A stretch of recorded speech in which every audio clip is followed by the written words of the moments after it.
turbe o vosso coração. Ele não fica com essas coisas todas, esses montes de trem, não. Acredite em Deus, acredite em mim. Isso eu vejo muito mais um apelo do que uma ordem. É como se você fizesse, pelo amor a mim, pelo amor a Deus, acredite em mim. Acredite, por favor. Ah, eu acredito, Senhor, então muda o jeito de viver. É nesse sentido. Eu admiro ver pessoas que tinham uma vida assim complicada, gente, de dar nó em pingo d'água. E aí acredita em Deus, acredita em Cristo e muda de vida. Muda mesmo. E só porque não é espírita a gente fica falando não. Que lavagem mental. Que lavagem mental que nada, que mudança de vida, gente. A pessoa está vivendo bem, feliz, cuidando da família, cuidando dos filhos, trabalhando com dignidade. Outro dia recebi uma aluna lá negociando uma mensalidade, com todo respeito, me emocionei na hora que ela falou que ela está devendo algumas mensalidades, passando por situação difícil. Ela disse, olha, Simão, eu quando recebo meu salário, o primeiro dinheiro que eu tiro é para pagar o dízimo. O segundo é para pagar a escola. Pagar a escola é interessante para manter o salário da gente, mas pagar o dízimo eu achei interessante. Pelo seguinte, essa acredita no que ela está vivendo. Não é pelo, mas dízimo, isso é um jeito para ganhar. Não estou querendo saber o que eles fazem com o dinheiro. Eu quero saber o sentimento que ela tem quando dá esse dinheiro. Porque o que ela tem quando dá esse dinheiro é muito maior do que muitas pessoas quando dão alimentos que tiram das campanhas do quilo. É muito maior do que quando pessoas não fazem diálogo para a terra. É muito maior do que muitos médicos nas reuniões mediúnicas. Agora, o que vão fazer com esse dinheiro é problema de quem fizer. Agora, quem deu é o primeiro que eu tiro. Lavagem cerebral. Se fizeram, o problema de quem fez. Mas dela não. Porque ela crê muito mais do que eu. Porque eu não estou fazendo isso por você. Isso aconteceu há 4 dias. E ela saiu para minha filha. Você pode botar a escola, deixa no segundo mesmo. Eu só vou te pedir uma coisa, com esse mesmo empenho que você está pagando, paga essa escola. Ela falou assim, para mim é a mesma coisa, porque de onde eu tiro meu conhecimento. E com o conhecimento eu ganho a vida. Agora que eu já levei dos dois lados. Quer dizer, isso é pessoa nobre.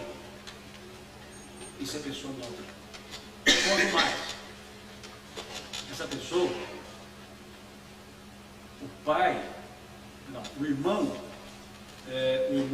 um irmão morreu assassinado em São Paulo há poucos dias. A irmã morreu de câncer. O irmão está com câncer de pulmão.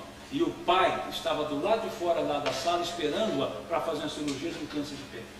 E a mãe havia morrido há pouco tempo de um outro problema, um outro câncer também. E ela, com essa serenidade, foi lá conversar comigo. Não quis nem perguntar que religião que era, não preciso saber. Sei que é religiosa. E isso é exemplo. É você parar e falar assim, filho.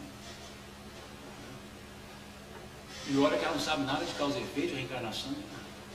Mas ela falou, eu lembro que eu falei para ela assim, ela contou um pouco lá do lago, no acampamento, e ela disse assim, não, mas eu acredito que tem um propósito. Não sei qual, mas tem um propósito. E ela falou, Deus não coloca fardos pesados nos fardos. Tem um propósito. Eu falei assim, olha, eu pensei que podia até te contar os propósitos. Se você sabe que tem, não interessa não. Porque a sua reação, sabendo de reencarnação ou não, ela está perfeita. Porque nós sabemos da reencarnação e agimos diferente. Vamos esperar, vamos culpar isso, culpar aquilo, e ela não. Ela só disse, eu sei que tem um propósito. Né? Isso não vem por acaso, não, porque Deus sempre tem propósito. Tica fala, né? É um propósito de Deus, mas ela acredita nisso. E nós sabemos que esses reveses são propósitos das causas e efeitos. E não agimos com essa firmeza de Deus. Isso aconteceu há 3 ou 4 dias dessa semana. Na terça-feira. Vivendo e aprendendo. E naquelas horas a gente fica assim, meio cansado, meio chateado, né? Essas coisas do movimento espírita. E aí chega uma dessas, senta, com uma desculpa de acertar a mensalidade, e vem dar uma aula de testemunho. E a gente fala, não é o pastor que resolveu mandar uma outra ovelha para a próxima filha, agora caminho diferente.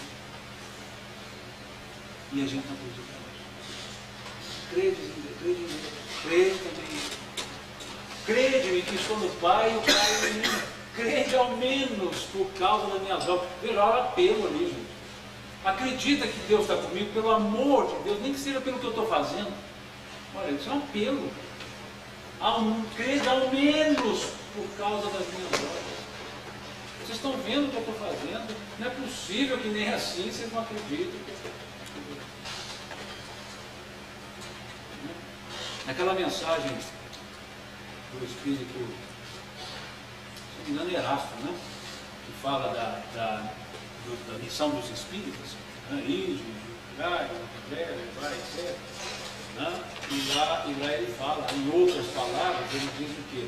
Ele diz que bem-aventurado é aquele que acredita, sem nunca ter produzido em si mesmo nenhum fenômeno sequer, mas acredita na existência.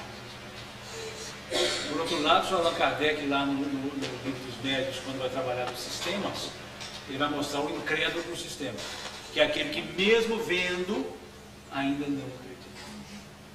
É justo convencer o incrédulo obstinado? Pergunta o Sr. Allan Kardec aos 32. Depende da natureza da incredulidade. Aquele que não está convencido pelos fatos e pela razão, a incredulidade é uma prova pela qual deverá passar. Deixai-o por conta da providência, que encontrará meio de trazer a vossa causa. E diante as almas de bom ânimo, que são em número muito maior do que imaginais. Capítulo 3 do livro dos Médios. Em outras palavras, né, se fosse o Jesus Mineiro, não bate em ferro frio, Jesus Espírito Mineiro, não bate em ferro frio, vai onde está precisando.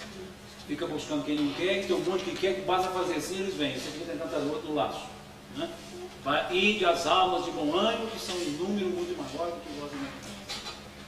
Tem uns apelos desses, né? Pelo menos pelo que eu estou fazendo, eu acredito, não é possível. Veja, olha um apelo desse, de um ser como Jesus, como Cristo que é, fazer esse apelo. Olha o que acontece quando não se acredita piamente naquilo que se diz acreditar. E chegando à sua pátria, lá em Nazaré, ensinava-os na sinagoga deles, de sorte que se maravilhavam e diziam: de onde veio a este a sabedoria e essas maravilhas? Não é este o filho do carpinteiro? Não se chama sua mãe Maria e seus irmãos Tiago, José, Simão e Judas? E não estão entre nós todas as suas irmãs? De onde lhe veio, pois, tudo isso? E escandalizavam-se nele. Jesus, porém, lhes disse: não há profeta sem honra, a não ser na sua pátria e na sua casa. E não fez ali muitas maravilhas por causa da incredulidade deles. Veja, como que nós vamos conseguir os resultados para a nossa existência se somos incrédulos? Se nós não cremos? Se nós não acreditamos conforme aquela lâmina anterior? Como é que nós vamos conseguir essas maravilhas no sentido simbólico, obviamente? Como é que nós vamos conseguir efeitos se nós não cremos? Se nós somos aquele que olhamos para o monte, né? Como disse Jesus, aquele que tiver uma fé do tamanho de um grão de mostarda, dirá a este monte: muda daqui para pular. E ele mudará. Né? A gente faz isso, chega na frente do monte e fala assim: muda. Não falei dele não mudar, né? Quer dizer, com esse tipo de fé não tem jeito. Com esse tipo de crença não tem jeito. Agora, não é a fé absoluta, não. E eu volto a dizer, em nome da fé raciocinada, nós racionalizamos o sentimento. Nós esquecemos que somos seres sentimentais e não somente racionais. Não é só cogitus ergo sum, não é só penso logo sou. Eu sou porque eu penso, mas porque eu também tenho sentimentos.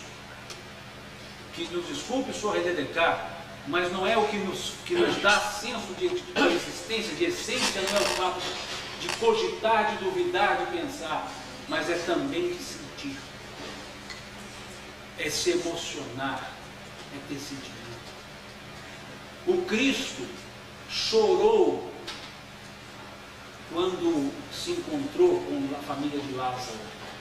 E esse choro do Cristo não é racional, porque se fosse racional ele não choraria, porque se ele soubesse, como ele sabia, ele mesmo disse, Lázaro está vivo, então não precisava chorar pela morte de Lázaro, porque Lázaro estava vivo. Se cairmos para outra interpretação dos que não acreditam que Lázaro estava vivo e que Cristo realmente o ressuscitou, mesmo assim, se Cristo sabia que Lázaro tinha morrido e podia ressuscitá-lo, para esses que pensam assim, por que ele choraria? Se Cristo sabia que Lázaro não tinha morrido, por que choraria? O choro é a emoção de ver a consternação das famílias, de ver os amigos consternados, de se consternar com os amigos. Isso é sentimento, isso não é razão. Porque a razão diria a Jesus, não chora, porque o homem está vivo, você só vai chamar ele vem. Então para que ele vai chorar? Então nós não somos seres 100% racionais, nós somos também sentimentais. Não podemos ser sentimento sem razão. Mas não podemos ser razão sem o sentimento que vai temperá-lo. Porque senão nós não seremos racionais, nós seremos racionalistas. E a fé racional é diferente da fé racionalizada. Aquela fé racional, aquela senhora que padecia do fluxo de sangue teve. A fé racional que essa mulher, Cananeia, teve. A fé racional que o centurião teve, que aliás foi eleita por Jesus como a maior fé. Em toda a minha andança por Israel, nunca vi tamanha demonstração de fé como a desse homem. Agora, todos têm sentimentos. Porque esse centurião não foi racionalmente pedir pelo servo, ele foi sentimentalmente pedir por um amigo. Senhor, eis que meu servo está doente em casa. Servo por servo, ele arrumava mais. Mas ele tinha um amigo. Então o sentimento o levou. Como levou aquela mulher cananeia, o sentimento de ver a filha recuperada. E não racionalmente, racionalizadamente, aliás, que racionalmente foi, mas não racionalizadamente. O mesmo sentimento que levou aquela mulher do fluxo de sangue. Uma razão que ela usou, esse homem é poderoso, viu? Um tanto de coisa que ele faz, eu não consigo falar com ele, eu vou tocar na túnica dele, ele vai me curar. Isso é crença, é fé e é racional. Não é irracional, não é cega. Ela é racional. Toca. E o que Jesus faz? Para. Eu fico imaginando a cena. Está aí no meio daquele monte de gente. Um empurra de cá, outro empurra de lá. E aí chega a mulher e dá uma puxadinha na túnica dele. Puxa e fala assim, para. Deve ter gelado na hora. Vai ficar bravo comigo. Viu que eu puxei a túnica dele? Meu Deus.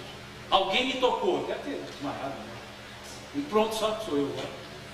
E o discípulo fala assim, Senhor, você me desculpa, cá entre nós, mas todo mundo te empurra, como tu dizes, alguém me tocou.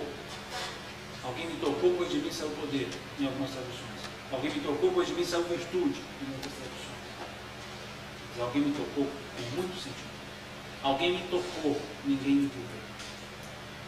Isso é razão. Razão temperada por sentimentos. E os espíritas muitas vezes ficamos racionalistas e não temos o sentimento. Achamos que se resolve tudo pelo racionalismo e não pela racionalidade. A razão nos leva a agir e o sentimento tempera assim. E é onde nós podemos consternar-nos com as pessoas tal qual Cristo se consternou. E chora. Um dos poucos momentos que ele chora na sua existência. Pelo menos grafado. Mas por uma coisa que não era racional. Porque a razão diria a ele, não precisa chorar porque o homem está vivo. Ele então deixou.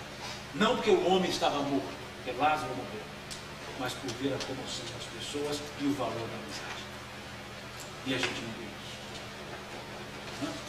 Não entendemos o valor da amizade. Como nós temos uma lâmina que o tempo talvez não nos permita chegar até ela.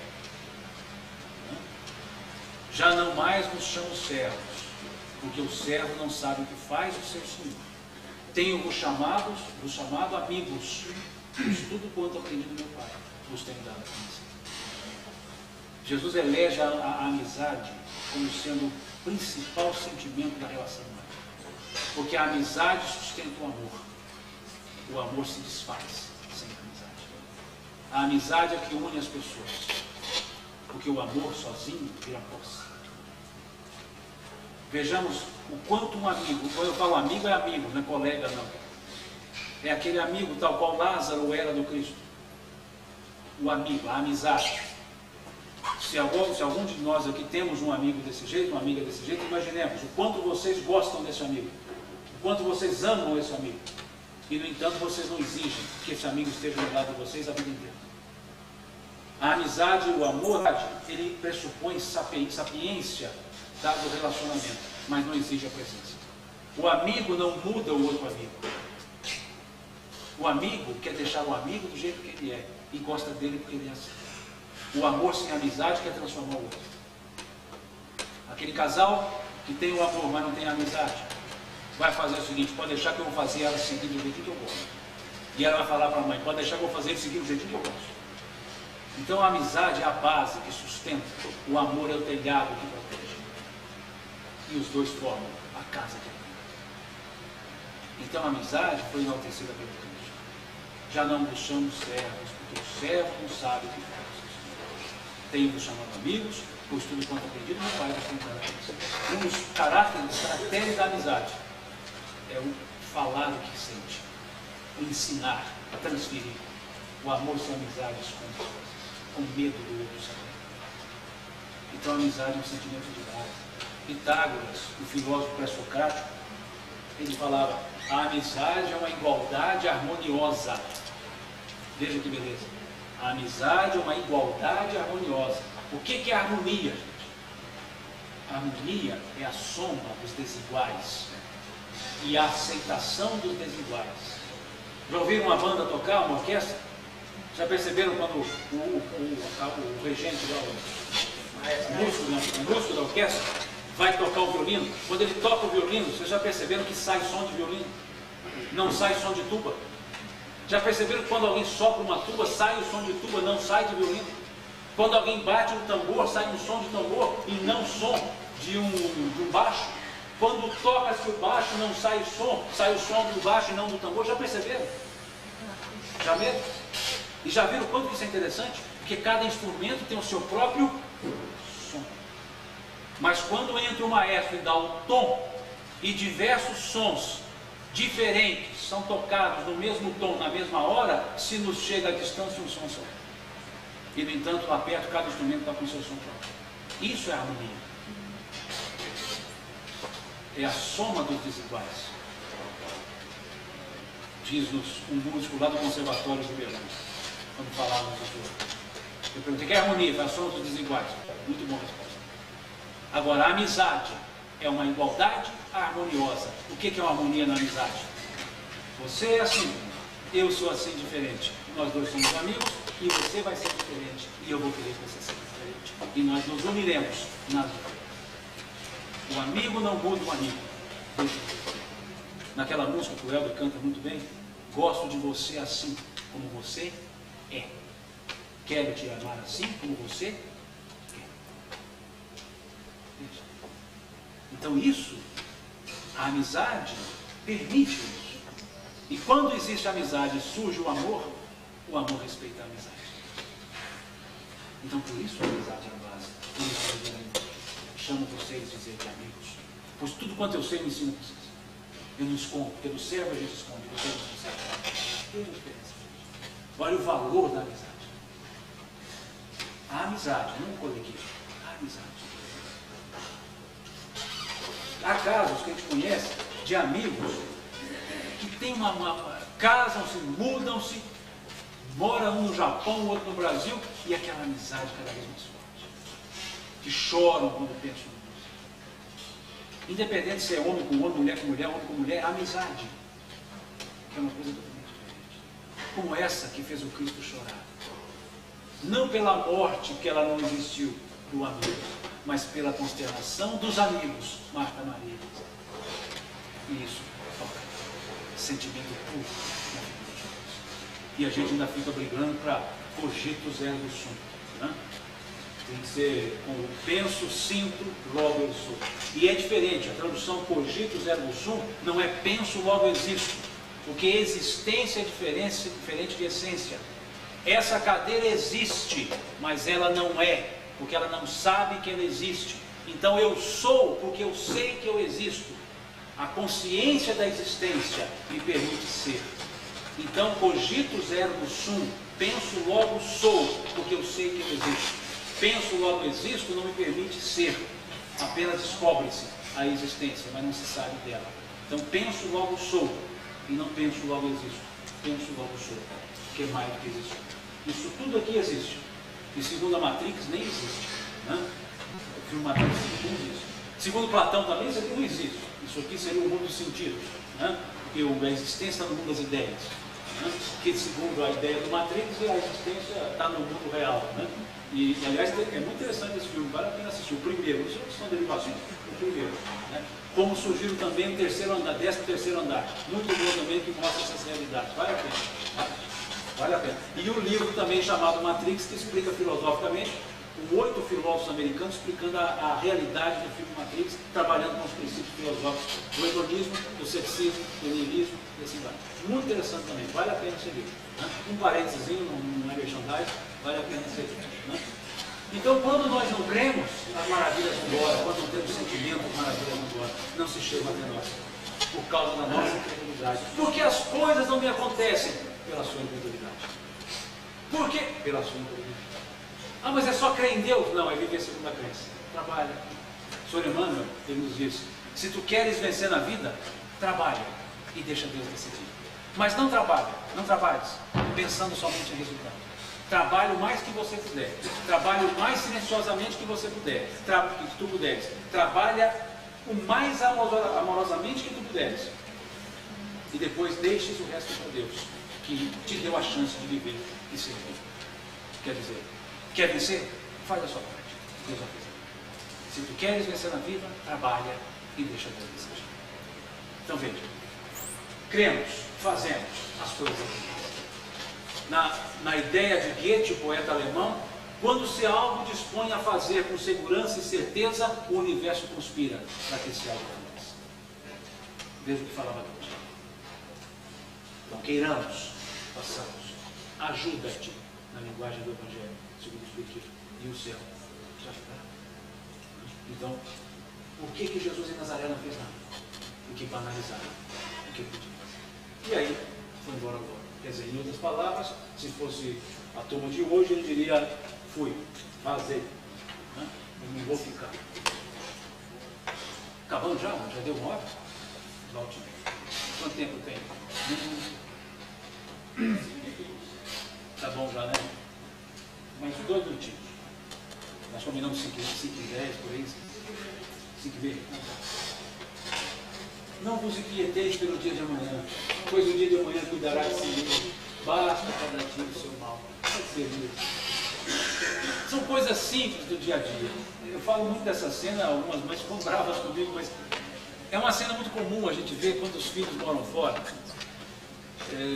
estudam fora, e aí tem um feriado prolongado, sei lá, Semana Santa, Carnaval, que não vai ter aula segunda e terça, e o menino é muito inteligente, já emenda quarta, quinta e sexta, né? Quer dizer, vai ficar a semana fora. E aí o menino chega em casa na sexta-feira à noite, e a mãe o recebe com alegria danada. E abraça aquele filho e começa a chorar. Ele fala, mãe, só está chorando porque eu já estou pensando que sexta-feira que vem você vai embora. Basta cada dia o seu mal. Quer dizer, não está valorizando o momento, está sofrendo por momentos que ainda não existem. Pré-ocupação. Ocupação está hora. Pré-ocupação. Não pré-ocupação. Não vos inquieteis pelo dia de amanhã. Quer dizer, não é ficar não preocupado com o futuro. Como é que eu não posso me preocupar com o futuro? Eu tenho que me ocupar com o futuro. E como que eu me ocupo com o futuro? Vivendo corretamente o presente. Porque se eu fizer corretamente, amanhã é consequência. Então eu me ocupo sempre do dia de amanhã. E não me preocupo com o dia de amanhã. Eu me ocupo através do dia de hoje. Porque a gente fica preocupado com o filho indo embora e não valoriza a chegada.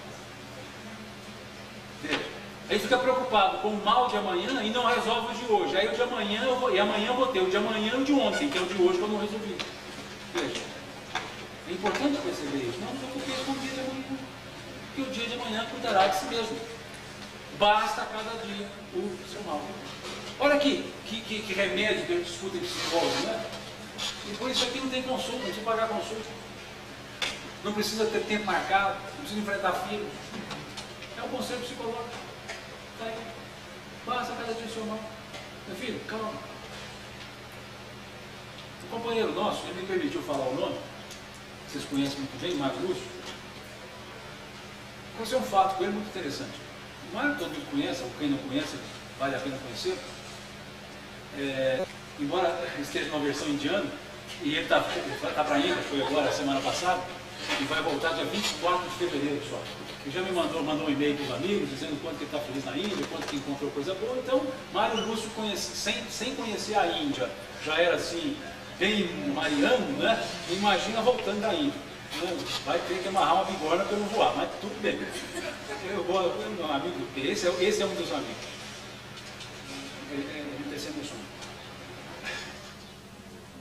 Mas é o seguinte, ele dava aula em Patrocínio, dava aula em Uberlândia, dava aula em Araxá e dava aula em Patos. Quer dizer, um homem que vivia preocupado, correndo para lá e para cá, como a maioria dos professores que vivem dando aula para tudo quanto é lado, porque não consegue a renda num lugar só, porque esse lugar só não consegue pagar também. Porque a pessoa tem que ganhar muito, e ganha muito. Muito assim, muito obrigado, essas coisas. E aí, tudo bem, mas ganha alguns. E ele, correndo para lá e para cá, aquela correria, e ele é muito espirituoso, todo mundo conhece, uma inteligência notável, ele tem umas tiradas que é só dele mesmo, ele tem umas coisas que a gente acha que ele elaborou o dia inteiro. Na verdade, ele surgiu na hora e montou ali, muito bom, a cabeça é espirituosa, e aí surgiu nele um furúnculo. Aqui, ó, antigamente era rótula, virou patela, agora não. Voltou a ser patela, porque já foi patela, passou para a roda, agora voltou a patela. Esse negócio aqui, esse trem, essa bolinha, que corre quando você bate em algum lugar. Ele tem um furúnculozinho aqui. E com aquele espírito todo criativo dele, ele começou a brincar com o furúnculo. Né? Falou assim, gente, furúnculo, isso é coisa provinciana, isso não existe mais não, ainda mais eu, professor de física. Né? Vê lá se professor de física tem furúnculo. Isso é coisa provinciana. Eu acho que o furúnculo deve ter escutado isso e ficou bravo e aumentou bastante, deu íngua para tudo quanto é lado e ele começou a andar com a perna assim, ó, né? E ainda segurando a calça assim e tal. E um dia ele chega em Patrocínio, né? Bem furunculado mesmo, chegou em Patrocínio, foi pegar o táxi, o taxista já o conhecia, para levar lá para a faculdade, para dar aula. E o taxista falou, seu Mário, o senhor quebrou a perna, né? Aquela coisa assim, foi pior. Furúnculo, coisa de provinciano. Aí o taxista já sabia dessa vidinha dele, né? Uberlândia, Patrocínio, Araxá, Patos, né? Você seu Mário, isso é para surpreender a minguatoada.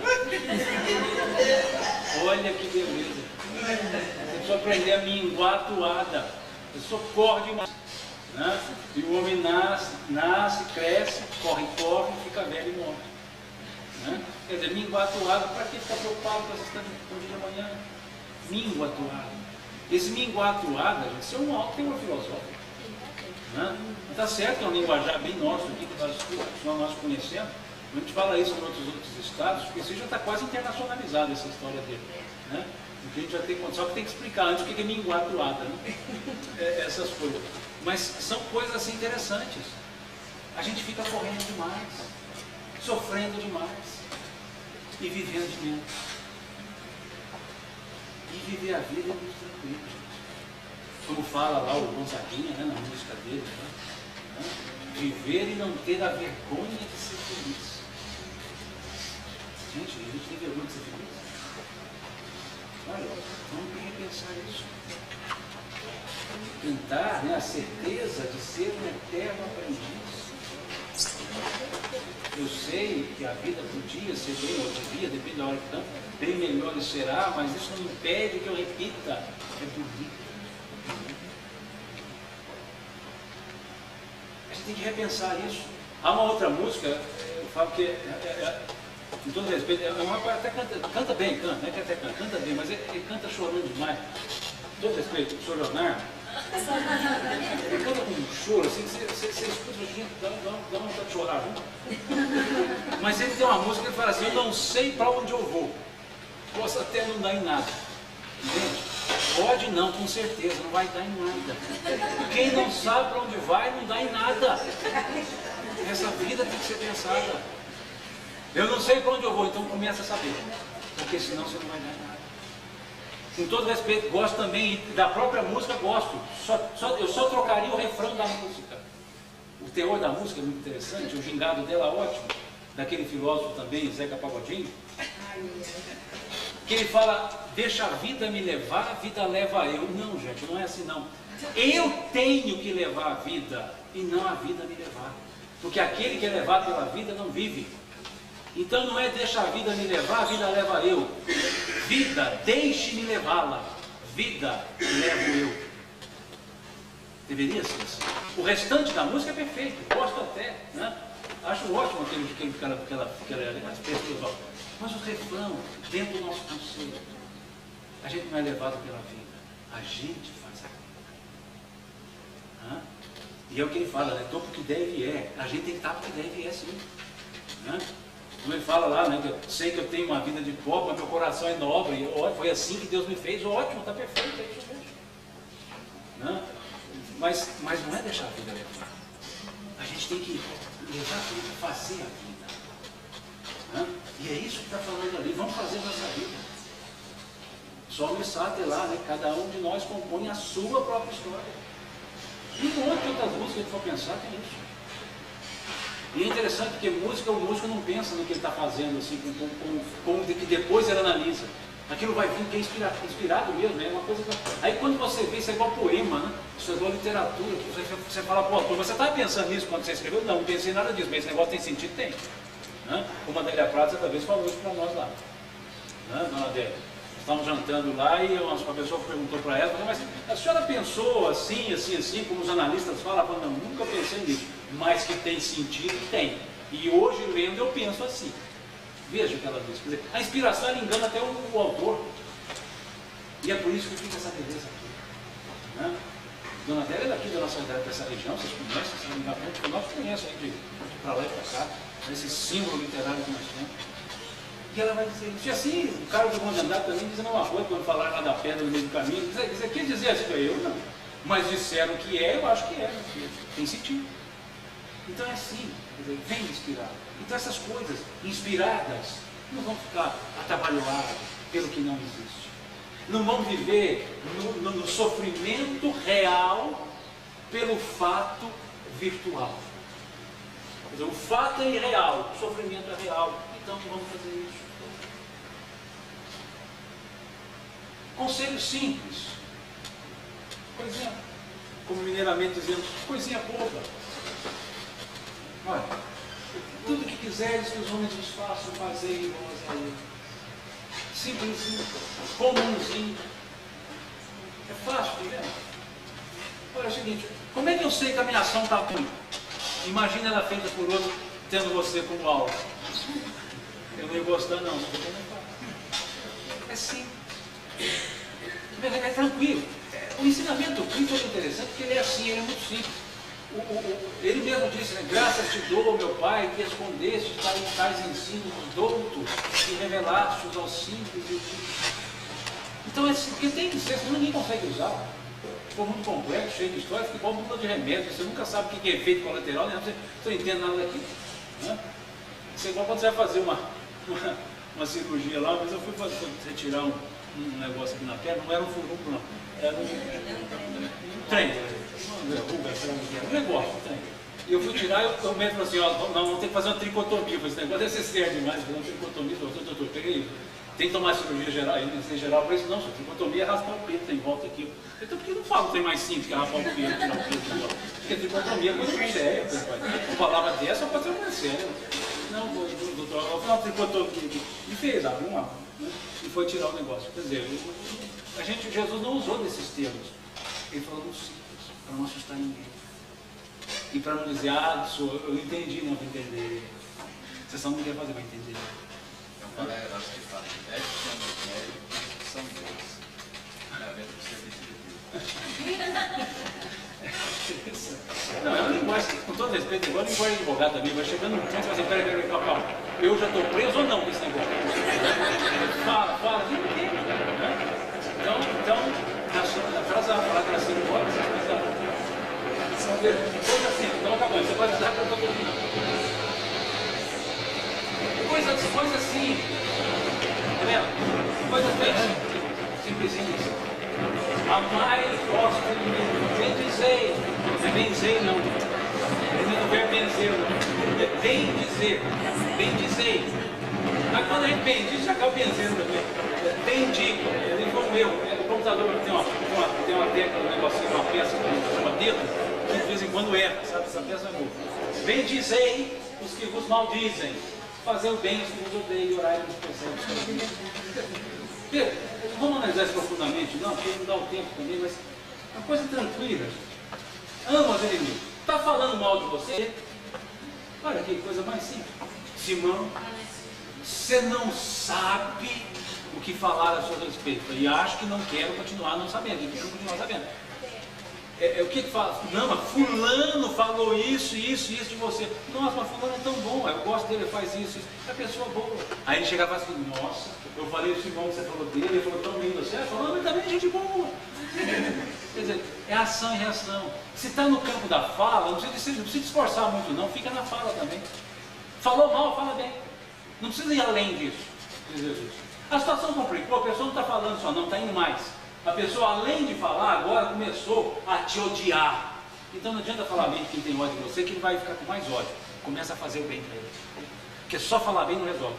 Falar bem, quando falam mal de você, você fala bem dele. Mas te odeiam, começa a fazer o bem. Porque falar bem não vai resolver. Veja a gradação. Mais complexo, solução maior. Menos complexo, solução menor. Simples, não é? Coisa pequena, igual quando você vai pegar uma caixa de papelão grandona, que está cheio de coisa, aí você põe uma força na área e está vazia, você faz assim, ela vai dar para o outro lado, né? Você dá até um pensamento aqui na coluna. Porque achou que estava pesado. Você não pode pôr força maior do que o peso, né? E nem menor. Então é o seguinte, para uma ação menor, uma reação menor. Então está odiando, agora faz o bem, porque só falar não dá não. Mas acontece que a pessoa começou agora a perseguir. Veja, já é perseguição. Então, além de falar bem, de fazer o bem, ora por ela. Porque vai. Veja, olha a gradação do tipo assim, não se preocupa não. Mineiro fala assim, a gente que é mineiro gosta de fazer nada não, bobo. Né? Não vale mais do que isso. Para. Veja, é gradação. Tranquilo, sem problema.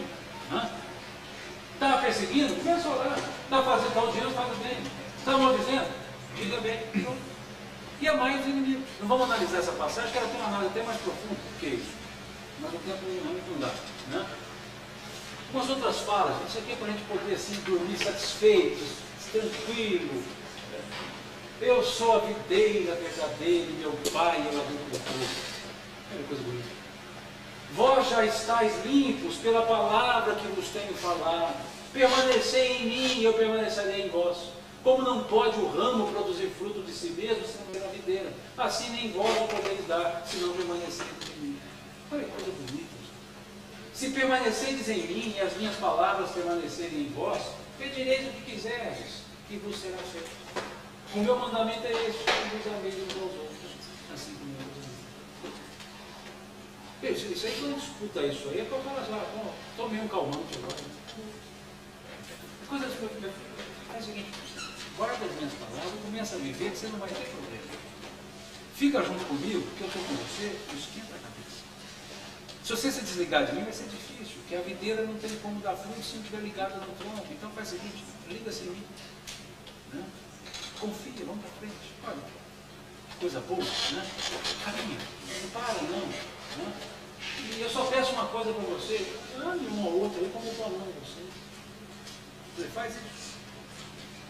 E tem coisa assim, espantosa, não é espantosa, porque o tipo do Cristo era dentro, né?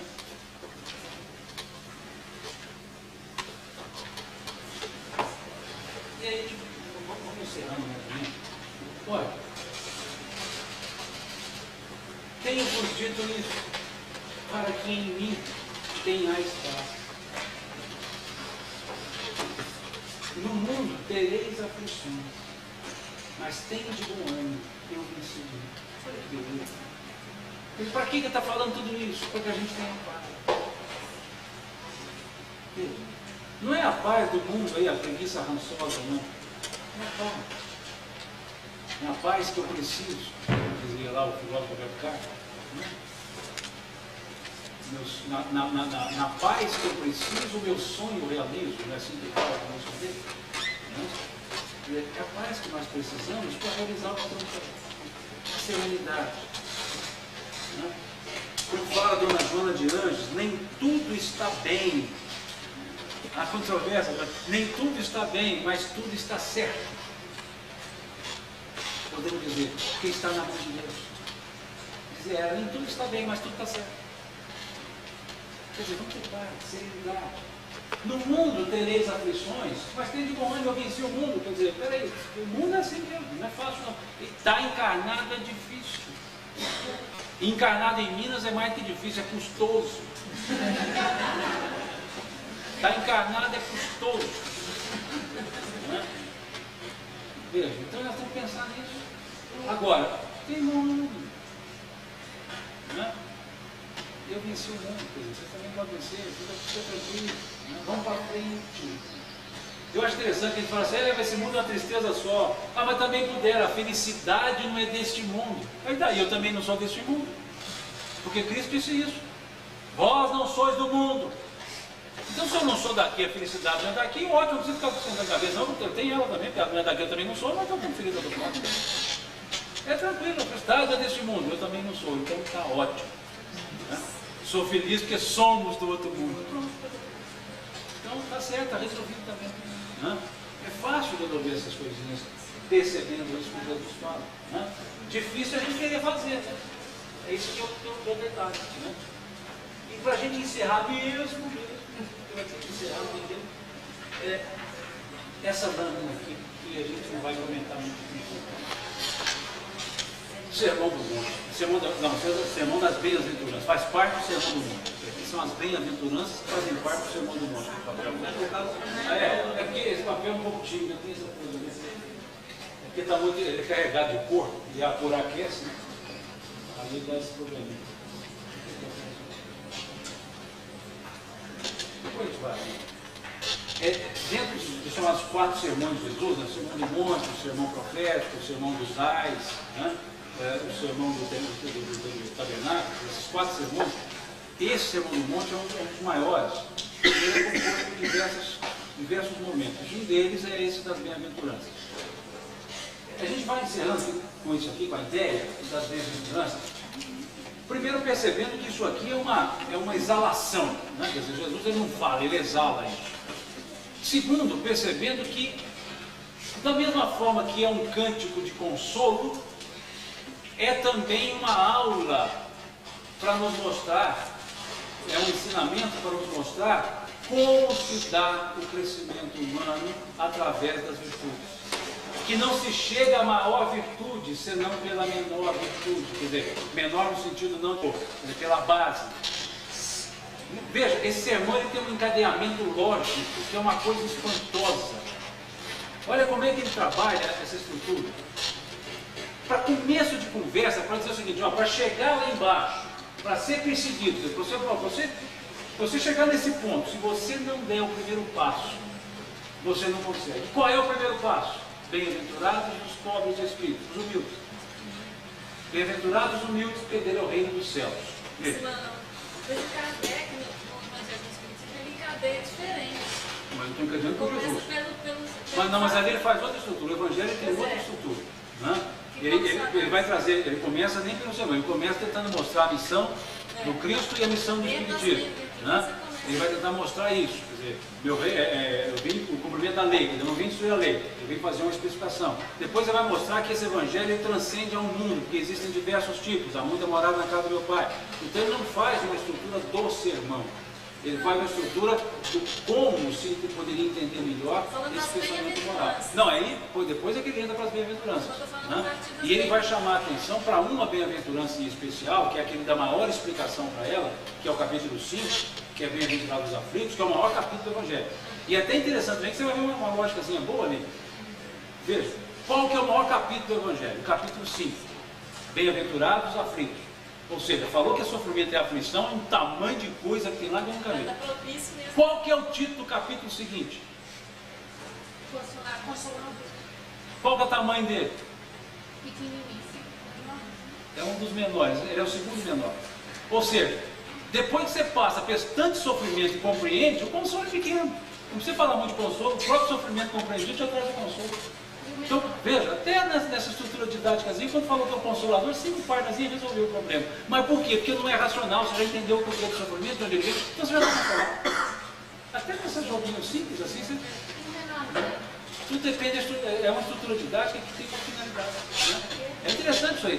Tem pessoas que fazem estudos didáticos sobre a montagem e fazem uma mais interessante. Eu achei interessante a montagem dele, das bem-aventuranças. Achei que vai estudar. Mas você vai ver aqui agora. Ver o que Jesus fez. Aí que é o detalhe, mas não é possível, ele pensava em tudo. Veja, para pensar, você tem que ser humilde. Porque a pessoa que é humilde, ela está disposta a aprender. Ela não se nega a ensinar. Ela não se nega a conviver. Ela não se furta às obrigações. Não abre mão dos seus direitos. Quer dizer, é o ponto principal. Tem que ser humilde. Se não for humilde, o reino dos céus não chega. E olha, veja, reino dos céus. É plural. Não é lugar, não. Não é um lugar. É céu plural. Tal qual Pai Nosso. Pai Nosso que estais nos céus. Seja feita a vossa vontade na terra como no céu. Veja, são dimensões. Céus é qualquer lugar, é estado. Seja humilde que você tem o céu inteiro. Veja, céus. Agora, se você não for humilde, não dá para seguir. Você não vai aprender mais nada de virtude. A humildade é a base da virtude. Ou você é humilde ou você não aprende mais. Ou não desenvolve mais virtude. Bem-aventurados que choram. Consequência natural, serão consolados. Mas vejamos, o que é o choro? Sofrimento, dor, dificuldade. Somente uma pessoa humilde sabe avaliar. Se eu choro sem humildade, eu reclamo. Por que Deus fez isso comigo? Por que não faz com os outros? Veja, não tem humildade para sofrer. Não avalia o que é o sofrimento. Lamento. Veja, o sofrimento gera lamentação, quer dizer, a miséria gera lamentação contra a providência. Então aquele que é humilde, ele passa a ter aquilo que os Espíritos chamaram de resignação. O que é a resignação, segundo os Espíritos? Consentimento do coração. E o outro é a obediência, consentimento da razão. Não é assim que eles falam? A obediência é o consentimento da razão, a resignação do coração. Então, se não há humildade, não há como avaliar a função do sofrimento. Só sofre e consola-se depois aquele que já é humilde. Então veja, para sofrer, para que tenha valor, para que não soframos em vão, só lamentando, é preciso ter humildade para aceitá-lo, compreendê-lo e sanar. Terceira bem-aventurança, bem-aventurados. Olha, sou humilde, e se eu não chorei, se eu não sei o que é sofrimento, como que eu vou desenvolver mansuetude? Como que eu vou desenvolver mansuetude se eu não sei o valor do sofrimento? Se eu não sei o que é sofrer? Se eu não sei compreender para ter a serenidade para dizer, eu já passei, eu sei bem o que é. Dá para sair, vamos ter calma, temperança, vamos ser mansos, não vamos ser reativos, não vamos brigar, cara. Vamos avaliar, o adolescente não é reativo? O idoso não é manso? Porque ele fala, meu filho, na sua idade eu fiz tudo isso. Mas dei com os burros lá. Hoje eu sei o valor. Se eu fosse novo de novo com a cabeça que eu tenho hoje, não faria de jeito. Não se tem como ter mansuetude se não se passou pelos sofrimentos. Só é manso aquele que chorou e aquele que é humilde. Porque se ele não for humilde, ele não vai ser manso, mesmo tendo chorado. Ele vai ser parcimonioso, ele vai ser indolente, aliás. Ele não vai ser manso, ele vai ser indolente. Ele vai viver na inércia, ele vai ser acomodado, porque ele não é humilde o bastante para exercer uma mansuetude. Veja. Bem-aventurados os sede, quarta bem-aventurança, sede e fome de justiça, porque serão saciados. Mas eu esqueci da primeira. Os mansos herdarão a terra. Deus. Consequência natural, quer dizer, vai saber valorizar bem o momento que passa. Os dias serão bem valorizados. As 24 horas serão bem vistas, porque tem mansuetude para passar pelas situações, para enxergar o mundo. Herde essa terra. É a terra, não é a terra. Veja. É um momento, é um estado. É uma dimensão física. Herdarão a terra. Eu brinco muito assim, eu fico imaginando, se a gente fosse o contrário, em vez de nascer pequeno e ficar velho, a gente tinha que nascer velho. A gente teria duas vantagens. A primeira é que nós não cometeríamos as burrices da adolescência, porque a gente ia trazendo a experiência para cá. E a segunda é que não morreria, a gente desapareceria. Mas cadê fulano? Olha, desapareceu. Porque vai diminuir, chegando no ponto mínimo, sumiu. Ele morre. Cadê esse irmão? Desapareceu. Olha, interessante, é duas virtudes. Mas como não dá, a gente vai da infância para a velhice. E vai passando por isso. E aí, se eu sou manso, se eu já chorei, valorizei, se eu tenho humildade, eu consigo ser justo. Porque aquele ser que quer ser justo, sem ter sofrido, sem ser manso, sem ser humilde, ele não é justo, ele é justiça. Doa a quem doer, mas eu tenho que fazer justiça. Ele não é justo, ele é justiça. Ele é um implacável aplicador da justiça, mas não é justo. Porque ele não sabe o valor do sofrimento, ele não sabe o que é ser manso, e ele não é manso. Então ele nunca vai ser justo, ele é justiça. Era o Deus de Moisés, um Deus justiceiro. Pula na iniquidade dos pais do filho, na terceira parte de geração. Faça o que ele veja. Estou se bem, justiceiro. Fez mal, eu faço também, justiceiro. Então como se desenvolve a justiça se não tendo os outros valores antes? Perceberam? Porque senão eu não sou justo, eu ajo com a justiça que eu acho que deve ser. Sou justiceiro. Então olha o encadeamento. Para eu ser justo eu tenho que ser manso, já tenho que ter chorado e tenho que ser humilde. E aí eu serei farto, serei saciado, essa fome e sede vai acontecer. Porque naturalmente ela ocorre. E eu tenho a mansuetude para esperá-la. O sofrimento para saber que não posso impor. E a humildade para saber que é um aprendizado. Aí dá para ser justo. Natural. Qual que vem a seguir? Bem-aventurados os? Se eu não for justo, eu não serei misericordioso, eu serei parcimonioso. Eu agirei com passionalidade, porque eu não sou justo. Então, onde doer mais, eu ajo. Me consternei demais, mesmo que não mereça, eu faço. Ele não é justo. Então, só o ser justo pode ser misericordioso. Senão, ele não é misericordioso, ele é parcimonioso. Mas não basta ser justo. Eu já sofri, não, dá para dar uma segunda chance. Eu tive e eu cresci. Eu sou humilde para dizer, não, ele fez isso sem pensar, não me ofendeu, não vou querer cobrir isso. Não. Sou manso para esperar. Então, por isso dá para ser misericordioso. Se eu não tiver essas virtudes anteriores, eu não consigo desenvolver misericórdia. E o ser que é misericordioso, ele alcança o quê? Misericórdia. Perfeita naturalmente. Depois segue, olha. Depois que eu desenvolvo essas virtudes todas, bem-aventurados os puros. Como é que eu chego à pureza de coração? Senão passando pela humildade, pelo sofrimento, pela mansuetude, pela justiça e pela misericórdia. Aí no sexto ponto eu sou puro de coração. E o que acontece com o puro de coração? E como que o puro de coração vê a Deus? Estive nu, vestiste-me. Estava doente, foste me ver. Estive preso, foste me visitar. Tive fome, deste-me de comer. Tive sede, deste-me de beber. Senhor, quando nós tivemos, e repete tudo isso, ele fala todas as vezes, que fizeste ou fizeres a um dos meus, é a minha faz. O puro de coração, ele vê Deus nas pessoas.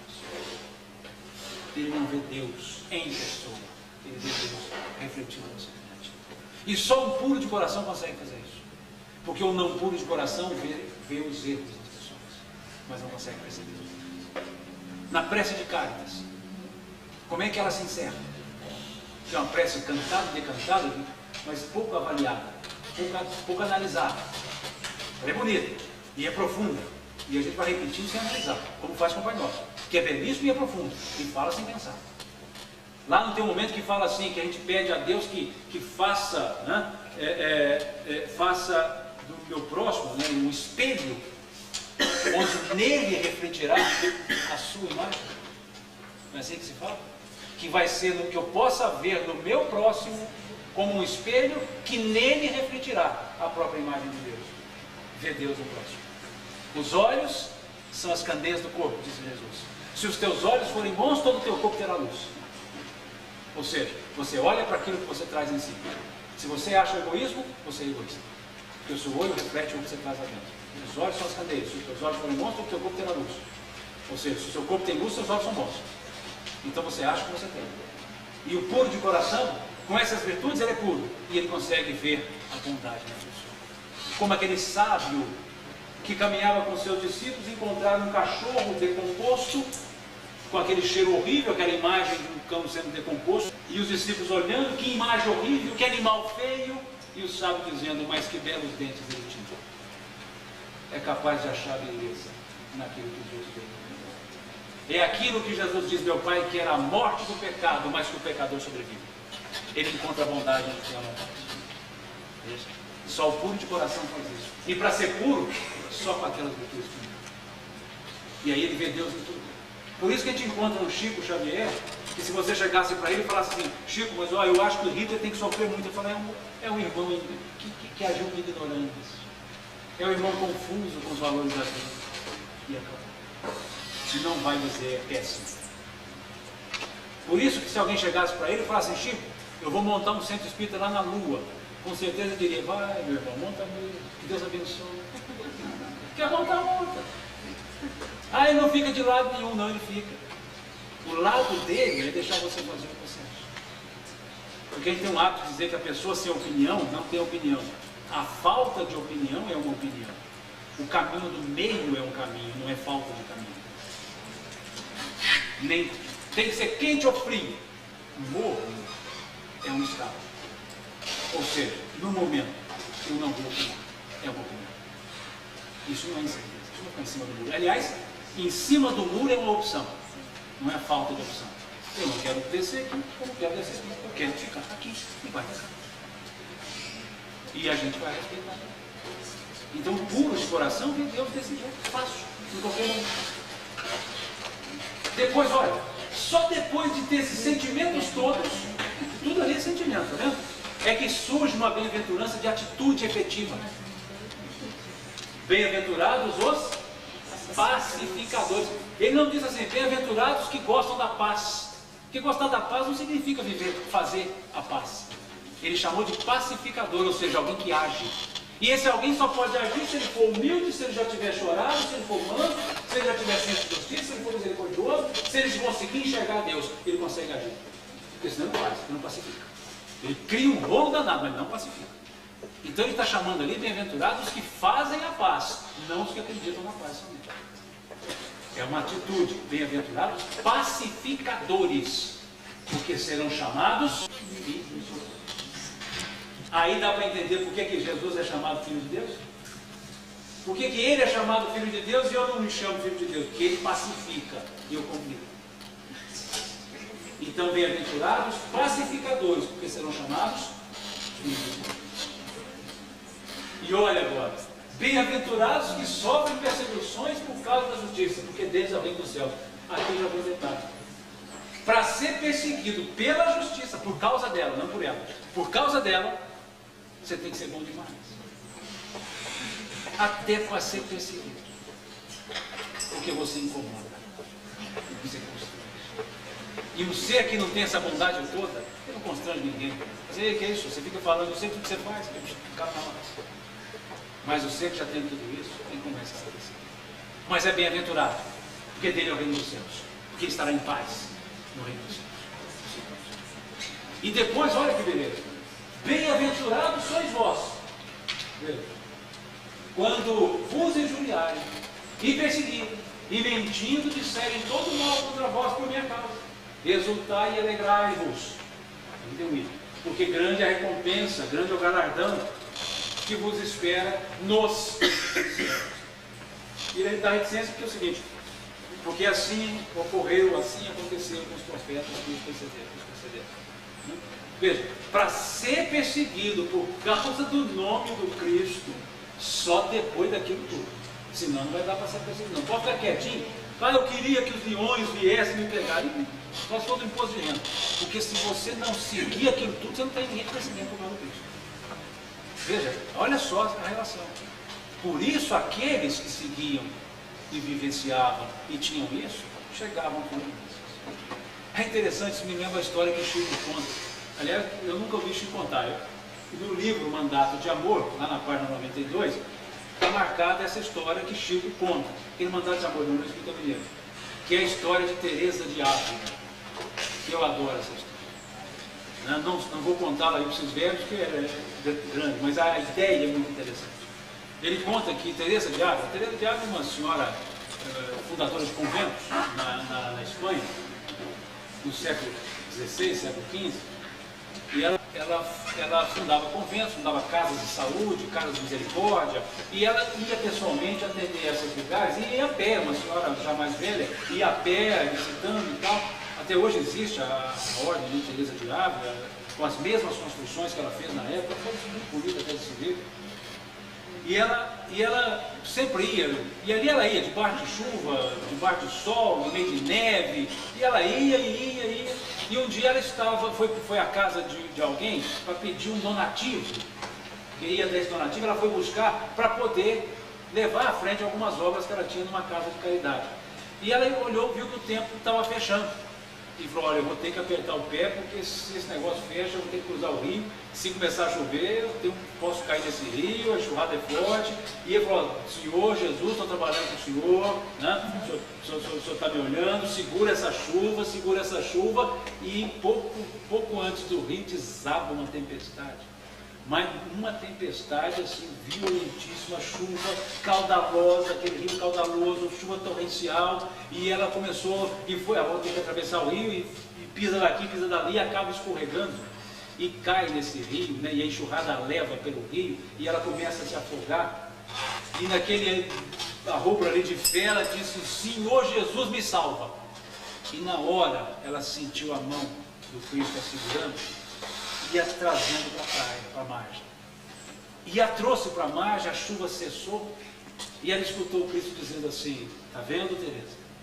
Você clamou por minha ajuda, e é assim que eu trato os meus, no meio dos sofrimentos e das tempestades. E ela falou assim, Senhor, e é por isso que tu tens tão poucos seguidores. Vai tratar mal desse tanto. Então tem esses aspectos, para ser perseguido não é fácil. E ela quer dizer, é por isso que que vós o tendes em tão pouco número. Não é porque tu tens tão pouco seguidores. No meio das tormentas, no meio de ser na abundância, né? Quer dizer, para fazer isso, só com muita virtude. Então esse Sermão do Monte, além do belo que ele tem uma estrutura didática que é só do Cristo para fazer isso.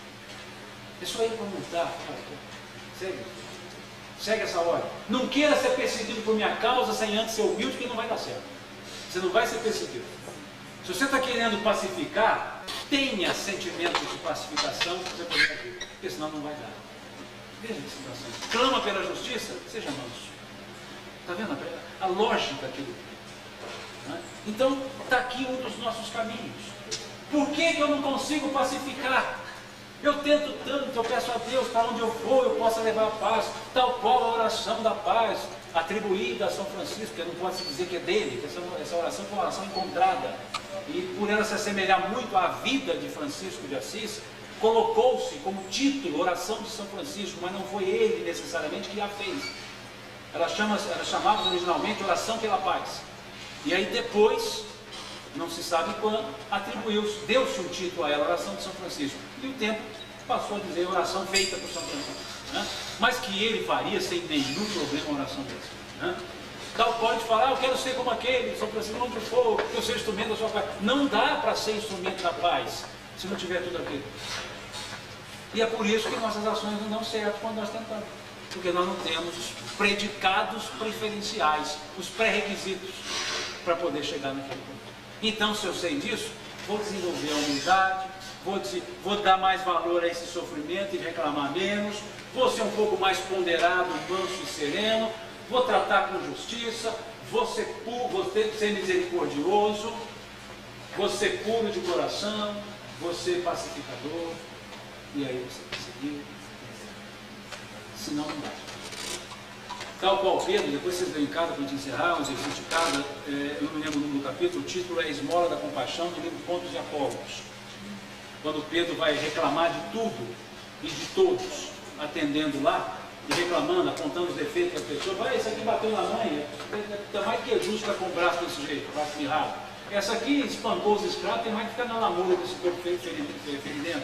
Aí esse outro aqui roubou até do pai, é justo ficar na miséria. Pedro falando um monte dessas coisas, reclamando, e atendendo, mas reclamando. E vai para lá, não vou te atender não, você merece. E aí chega uma hora, ele está fechando a casa, trancando a porta de tardezinha, para ir embora, suado, cansado, exausto. E aí chega um andarilho, para na porta, Pedro lá fechando a porta, não olha para cima, fala assim, havia-te de peça que estou fechando a casa. Ele fala o que você quer. E o andarilho não fala nada. Ele fala, eu todo, me fala o que você quer. E aí ele olhando para baixo percebe que os pés estão sangrando. E observa que tem 2 buraquinhos de cravo em cada pé. Ele dá uma levantadinha assim e vê aqui, as mãozinhas. Cravo. Aí é que ele presta atenção e bate o olho para no é o Cristo. E aí Pedro começa a chorar, põe a mão assim, começa a chorar, e Jesus fala para ele assim, Pedro, nós não fomos chamados para atender às almas puras do caminho. Venho rogar-te a caridade do silêncio, onde não possas auxiliar. Rogo para os filhos do meu calvário a esmola da compaixão. E aí Pedro tira a mão do rosto para falar e Jesus já tinha ido embora. Caridade do silêncio quando não podemos auxiliar. Se nós não conseguimos desenvolver isso, como que queremos pacificar o mundo? Se mal nos silenciamos ante as desditas amigas. Então por isso é que eu falei que o encadeamento do Cristo é didaticamente. Porque ele está nos ensinando como desenvolver virtude para chegar a ser chamado. Quando foi lavar os pés e Pedro quis tirar e falou aquelas coisas, né, Senhor, nós sabemos o que devemos fazer e tal. Aí Jesus disse para ele assim, se vós já sabeis dessas coisas, bem-aventurados sereis, se agora as praticareis. Então, para os momentos que a gente acha que já está assim, sabendo tudo, que não vale a pena conhecer mais, que essa frase possa ecoar. Se vós já sabeis dessas coisas, bem-aventurados sereis, se agora as praticareis.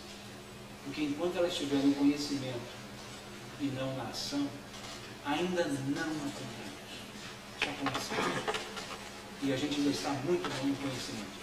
Aí, quem sabe, com calma, devagar, sereno, nós vamos para o aprendizado, fazendo gradativamente. Eu falava com o Abílio, que ele falava, Zé, nós temos que fazer mais, porque sabemos muito. Nós temos que fazer, independentemente se é mais ou menos. Vamos fazer. Vamos fazendo o que é possível. Se eu não consigo fazer o que ele fez, faço o que der, mas faço com a vontade de Deus. E assim a gente vai crescer. E se não deu, a gente cresce de novo, fazendo o que deu. E assim a gente vai. Mas é bom lembrar sempre que seremos bem-aventurados na medida que fizermos, não vou dizer em prática, no sentido, a partir do momento que transformarmos em útil aquilo que para nós é conhecimento. Quando aquele conhecimento se tornar útil, somos bem-aventurados. E ele se torna útil na medida que ele vai se viver. Então, bem-aventurados seremos. E que Deus nos pague pela paciência, pela consideração de estar aqui. E desculpe se algo falei que possa ter deixado alguém confuso ou magoado. Não era a intenção. Tá? E se alguma coisa ficou mal entendida, estou à disposição, se quiserem, para a gente tentar explicar melhor, para não ficar nenhum mal entendido. Certo? Tá?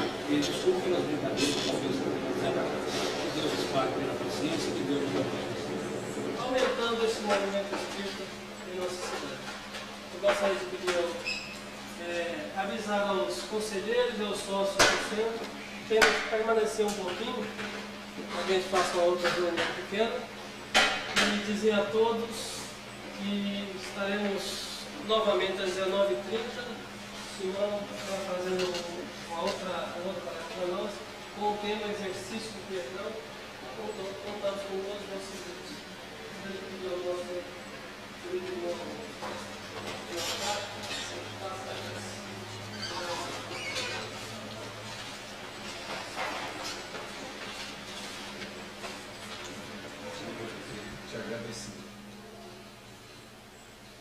Te agradecer por estas lições que nos engraçaste.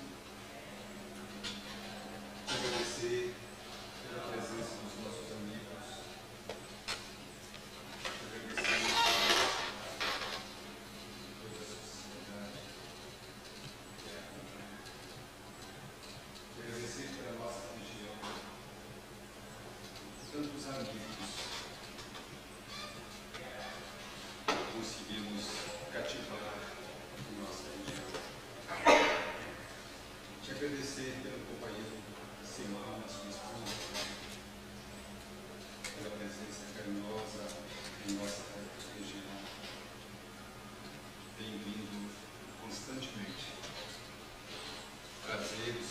acontecimentos para engrandecer os nossos.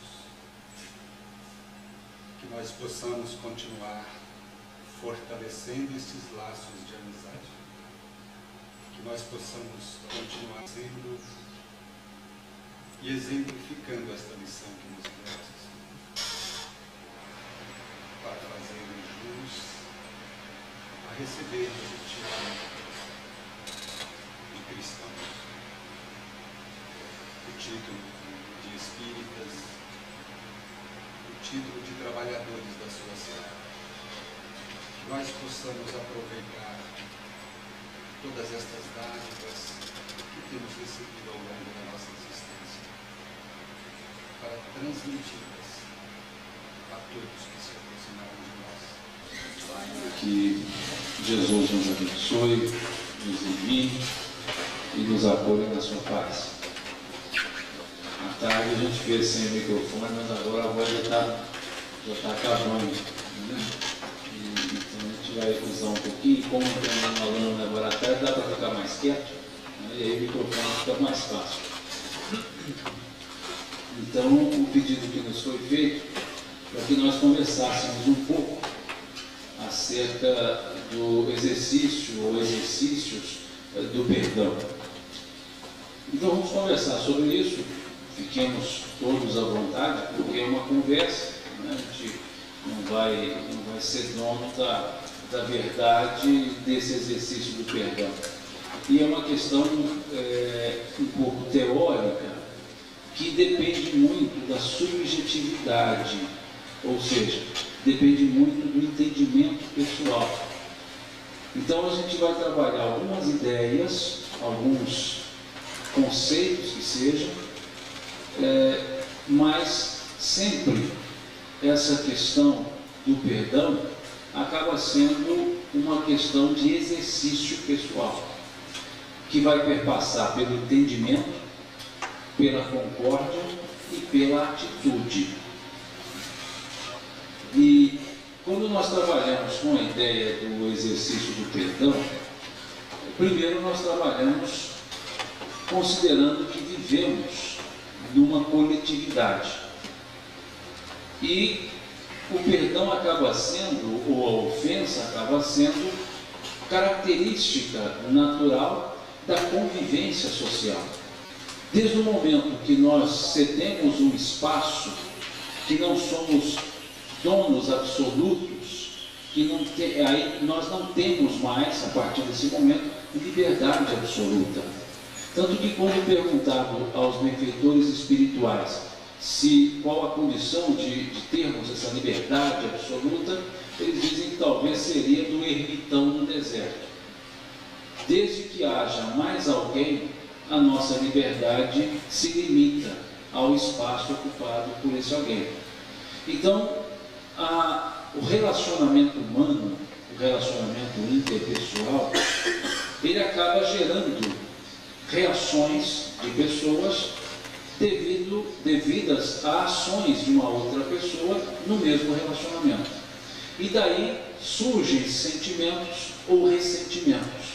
E a partir daí surgem então esses exercícios de mágoas ou de perdão, de atitudes benévolas ou não, mas é sempre em função de conviver com as pessoas.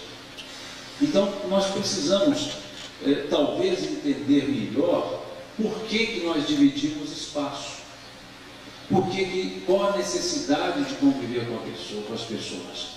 Tanto que os benfeitores espirituais nos disseram que a vida em sociedade ela é de uma lei, a chamada lei de sociedade, que faz parte das chamadas também leis morais.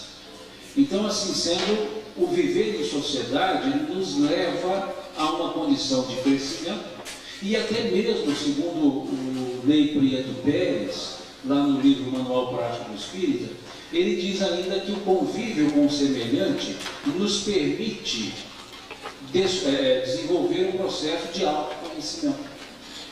Então a gente percebe que é importante o relacionamento com as pessoas.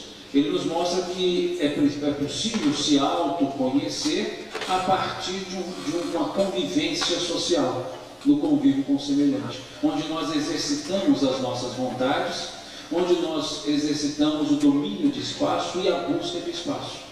E aí, nessa condição de convivência, acabamos por desenvolver um processo de conhecer a nossa própria estrutura através das nossas reações a essas convivências.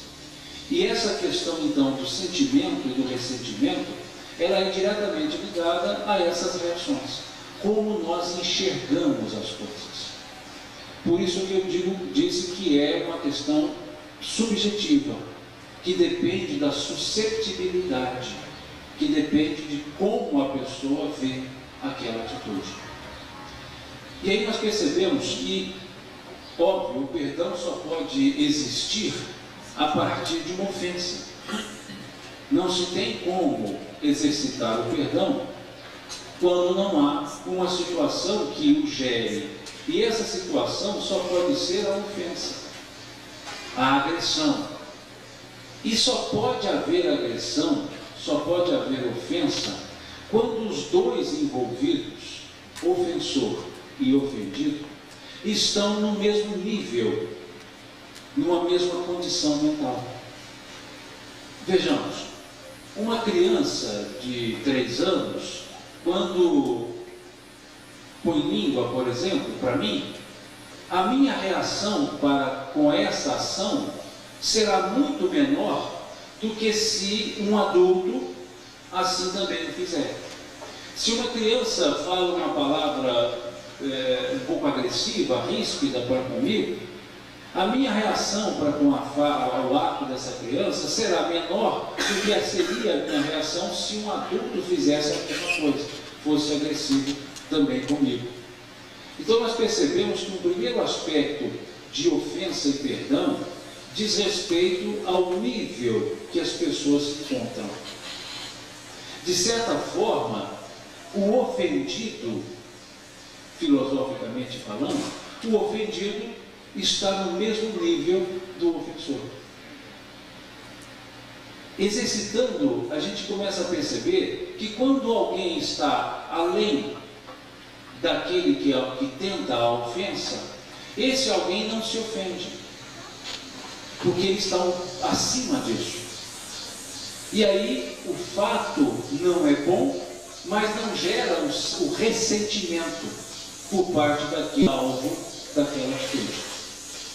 É por isso que nós conjecturamos algumas vezes, é apenas uma conjectura, que a figura de Deus ela é uma figura que não tem ações punitivas, porque Deus não se vinga, mas também não tem ação propriamente do perdão, porque se o perdão é fruto de uma ofensa, para que Deus me perdoe, ele tem que estar ofendido comigo. E para que ele esteja ofendido comigo, é preciso que eu esteja no nível dele. Só que eu nunca estou no nível de Deus. Então, se eu não estou no nível de Deus para ofendê-lo, ele não vai se ofender. Se ele não vai se ofender, ele não tem por que perdoar.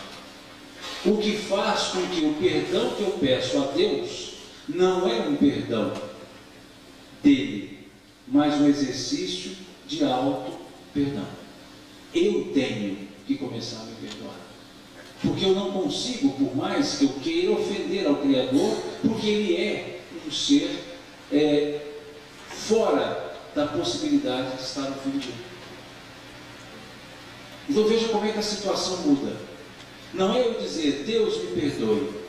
É eu dizer, Deus, eu vi que eu errei e preciso refazer. E aí não é a figura de Deus, é a figura nossa. O perdão só pode, nesse caso, nessa relação, só pode ser dado por mim mesmo, com relação às minhas ações. Entendamos bem, é uma conjectura, pura e simplesmente, por uma digressão filosófica. Deus, o ser amorável, não pode se ofender, porque senão ele deixa de ser Deus. Então, se o perdão só pode existir a partir de uma ofensa, Deus não tem por que nunca nos perdoar. porque senão ele não seria Deus. É essa figura que se colocou para Deus na estrutura mosaica, que Deus era ciumento, vingativo.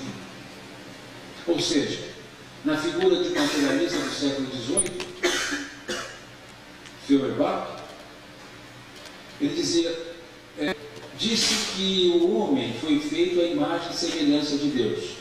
Eu desconfio que Deus tenha sido feito à imagem e semelhança do homem, pois Deus traz mais características humanas do que os homens características divinas. Quer dizer, a concepção que nós demos a Deus é fruto da nossa forma de ser. Entenderam a lógica de Feuerbach? É um materialista, mas veja a profundidade da fala. Deus nos fez a sua imagem e semelhança, mas Deus tem mais característica humana do que nós divina. Então, na verdade, entende-se que Deus está sendo feito a imagem e semelhança do homem. Por isso se coloca em Deus virtudes que são características humanas, que só na relação humana nós podemos ter. E o perdão é uma das virtudes humanas, que para o ser humano encarnado é uma virtude, o perdão. Para Deus seria um defeito, porque o perdão só existiria depois de uma ofensa. Trabalhando nesse sentido, nós percebemos então que na relação entre as pessoas, o que me faz sentir superior, na verdade, é o que mostra o quanto inferior eu sou. É uma das virtudes que denota defeito, porque eu vou me ofender muito para depois dizer que perdoei. Agora, torna-se uma virtude quando nós nos consideramos pessoas que estamos vivendo no mundo de prova e expiação. Aí nós nos assemelhamos. E se nós nos assemelhamos, todos somos seres imperfeitos. Então o perdão se transforma numa virtude sublime. Dentro de uma escala maior, de uma escala imortalista, evolutiva, o perdão não é sublime. Mas na condição que nós estamos, em que ainda nos ofendemos, o perdão é algo sublime. Perceberam a diferença? Enquanto não atingimos a perfeição, o perdão é uma virtude nova. É uma virtude, por isso só pode ser nova. É uma virtude. Mas quando se chega a esse estado de perfeição, o perdão é uma forma de se denotar que não se chegou à perfeição, porque ainda se permitiu ofender. Então, como perceber isso? Por que nós fazemos essa observação? Para que nós possamos entender alguns tipos de perdão e possamos entender por que Jesus chamou a atenção com muita força, com muita ênfase, para o perdão. Porque olhou a nossa condição, olhou a nossa estrutura evolutiva, olhou o nosso momento psicológico, emocional, e aí percebeu que nós somos seres que mutuamente nos ofendemos. Então é preciso enaltecer o valor do perdão para que possamos começar a não revidar as ofensas que nos são feitas. Então, por isso, nessa forma, é que o perdão é uma virtude. E poucos conseguem exercitar. Porque ainda ficamos no campo do ressentimento. Quer dizer, passar de novo o mesmo sentimento. Repassá-lo, remoê-lo na linguagem nossa. Ficamos remoendo as ações dos outros. E não trabalhamos para tentar compreendê-las. Para tentar perceber por que a outra pessoa agiu da forma que ela agiu.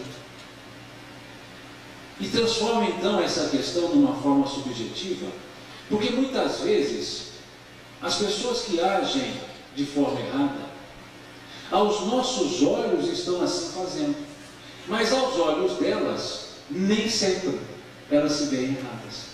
Por isso se cristalizam nas suas ações. E um olhar mais compreensivo perceberia e conseguiria separar aquela atitude e não se ofenderia por ela, por perceber que aqueles que assim estão fazendo por achar que é o meio mais certo. Exemplos maiores, exemplos mais assim, digamos até contundentes. Quando observamos uma pessoa que se coloca em si uma bomba e a faz explodir matando outras. O ato em si não é bom, não é correto. porque está atentando contra um direito inalienável, a vida. Mas no pensamento daquele que a colocou, ele está agindo numa visão de certo, porque ele está assim fazendo, destruindo aquilo que ele entendeu como mal. Se nós olharmos isso na concepção divina, essa pessoa passa por um processo de atenuante, porque ela estava agindo segundo a convicção e o conhecimento que ela tinha. E para ela, aquilo estava correto. Então, quando nós falamos em perdão, nós falamos em compreensão. E aí é preciso compreender todas as circunstâncias nas quais ocorreu um determinado fato.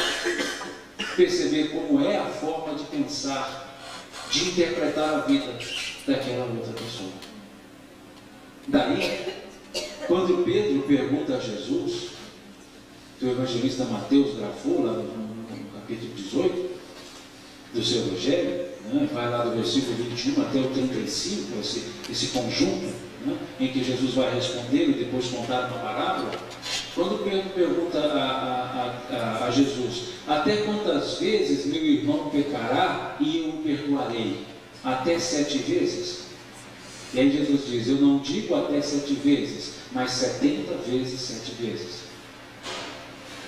Ou seja, é preciso perceber que essa pergunta, ou essa resposta, não é uma quantificação dos perdões que eu posso dar, mas é uma forma de dizer, olha, quantas vezes foram necessárias. Porque, assim fazendo, estaremos tentando compreender o que levou a pessoa a agir daquele jeito. É um perdão fruto de um raciocínio, de um pensamento. E é interessante porque essa resposta de Jesus, por que Jesus tira 7 vezes, 70 vezes 7 vezes? Esse número não sai do nada, porque essa é a figura que está no pecado de Caim.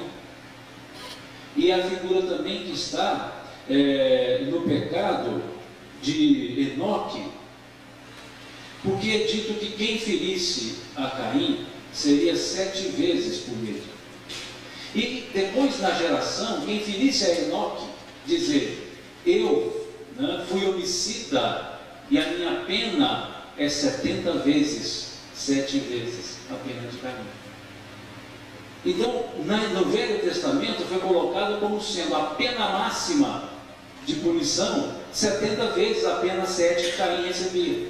Por isso Jesus trabalha com o perdão 70 vezes, 7 vezes, porque é a pena que se tem na estrutura do Velho Testamento. Então não é uma coisa que sai aleatória, que ele fala 70 vezes 7 só para fazer conta. É que se olharmos o Gênesis, nós vamos ver isso. Naquela genealogia adâmica, nós vamos perceber que ele fala, eu também fui homicida, porque depois que Caim fez, eu fiz. E por isso sou condenado 70 vezes mais.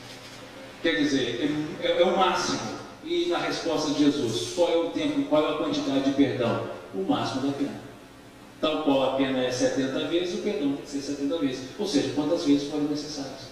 Por isso que dá para dizer que não é quantificado, ele apenas faz uma amarração com o Velho Testamento, com a estrutura do conhecimento. A vantagem, a ideia de Jesus é boa porque quando ele diz, eu não vim destruir a lei, ele não vem mesmo. Ele faz todas as amarrações que precisam ser feitas. Quando ele fala, dar o verdadeiro cumprimento, ele está realmente dando o verdadeiro cumprimento. E aí do perdão é isso. Porque o que ele muda como verdadeiro cumprimento? É que na estrutura mosaica, ainda existia a estrutura do devolver o mal na proporção do mal recebido. A pena de estagão. Em que se pagava osso por osso, coluna por coluna, dente por dente. Pagava-se a morte com a morte. O que Jesus muda é dizer que isso não é verdadeiro e que se houver um erro, há um perdão. 2 erros, 2 perdões. 3 erros, 3 perdões. O perdão que eu ofereço faz com que o retorno para mim seja bom, porque eu resolvo as minhas questões.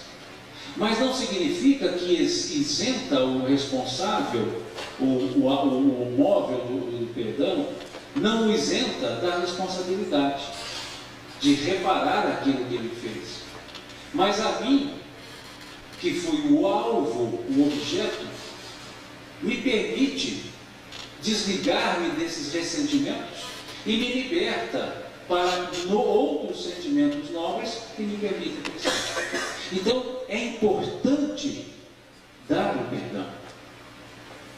É importante para que nós possamos nos libertar daquilo que nos leva. Porque é interessante, nesse capítulo 18 do Evangelho de Mateus, antes de Pedro fazer a pergunta, Jesus começa a trabalhar com eles o relacionamento com o semelhante.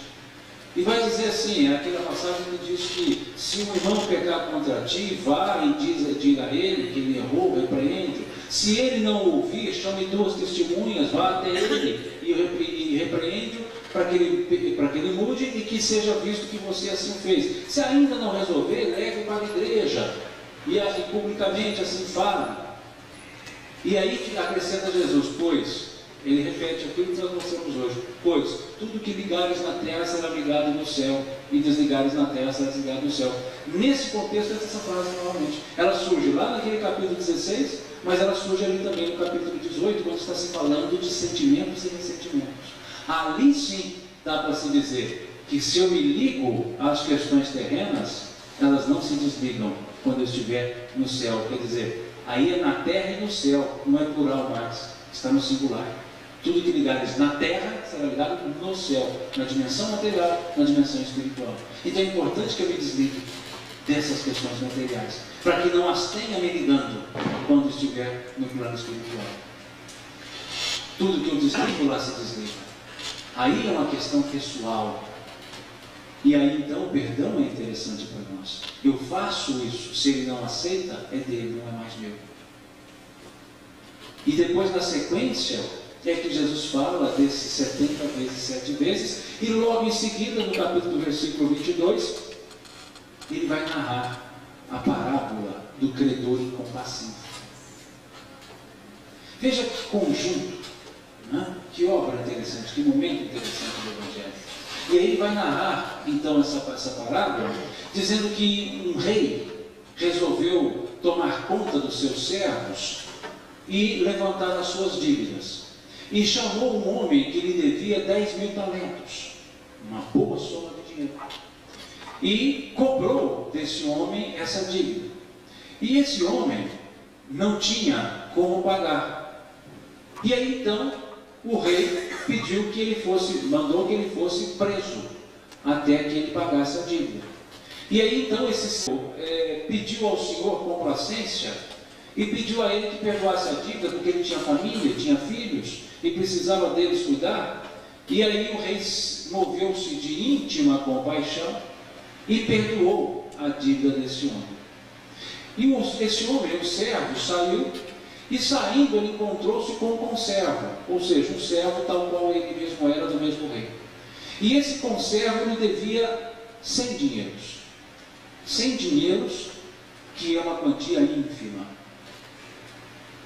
E esse servo cobra do conservo a dívida, e o conservo diz a ele o que ele havia dito ao rei. Diz a ele que também não tinha como pagar, que ele desse um prazo e ele pagaria. E aí então o servo chamou os soldados e usou da lei, pedindo que prendesse aquele conservo e ele ficasse lá na prisão até pagar a dívida. Os outros conservos, vendo a cena, se sentiram chateados, ofendidos, constrangidos até e condoídos. E aí foram ao rei contar que aquele servo que havia sido perdoado pelo rei não perdoara o conservo numa dívida infinitamente menor.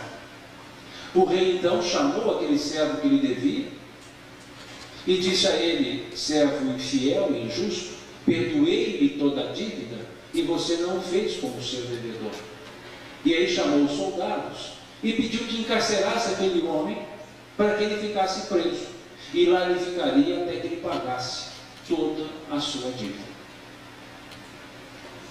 E essa passagem Jesus traz para mostrar esse aspecto do perdão. E é interessante porque quando Jesus nos ensina a oração do Pai Nosso, A única passagem do Pai Nosso que Jesus frisa depois que ele o ensina é justamente o perdão. Ele, quando encerra lá o assim seja, ele diz: pois, se não perdoardes o teu semelhante, o meu Pai Celestial não os perdoará. O vosso Pai Celestial, melhor dizendo, não os perdoará. De toda aquela estrutura do Pai Nosso, que é belíssima, ele chamou a atenção para uma só. Pois, ele faz uma alusão ali, usa um elemento conclusivo. Pois, se não perdoardes o vosso irmão, vosso Pai Celestial também não os perdoará. Veja que ele chama a atenção para isso, e na parábola do credor, ele então mostra como é a nossa relação. Como que nós, quando ofendemos, clamamos pelo perdão, e quando somos ofendidos, não fazemos na mesma proporção. Então ele chama a atenção para a nossa incoerência na nossa vida. Ele chama a atenção para um valor muito forte das relações humanas, que é o valor chamado verdade, que é o princípio da coerência entre o que se diz e o que se fala, entre o que se pensa e o que se diz, entre o que se diz, aliás, e o que se sente. Porque nós podemos dizer o que sentimos, mas é preciso sempre sentir o que dizemos. E muitas vezes a nossa incoerência é que as nossas falas não são carregadas do sentimento devido, da mesma forma que falamos. Quando somos então não verdadeiros, quando somos incoerentes. Que sejam coisas simples da nossa existência. Uma coisa simples, por exemplo, quantas vezes nós vamos apertar as mãos de uma pessoa, vamos dar as mãos, e aí nós vamos cumprimentar, a pessoa nos dá só a ponta dos dedos. É uma incoerência, porque se ela não sente vontade de dar a mão e segurar, por que a estendeu então? O sentimento não está coadunando com a atitude. Quantas vezes nós dizemos numa apresentação entre pessoas, muito prazer, e somos mentirosos nisso, porque não sentimos prazer em conhecê-la. Apenas por um hábito social nós dizemos muito prazer. Por quê? Prazer é sentimento pós-fato. Prazer só se tem depois que experimentou. É sentimento que se tem depois de algo fazer ou experimentar. Ele não é antifato. Eu não tenho como dizer, olha, é prazer conhecer. Ele pode ser de conhecer alguém. Uma curiosidade enorme em conhecer. Mas eu conheço e depois falo, nossa, que pessoa chata. Então não pode ter sido um prazer, porque o prazer não se transforma em desprazer. É uma incoerência em que o nosso dizer não está carregado do nosso sentir. Eu não estou sentindo aquilo que eu estou dizendo.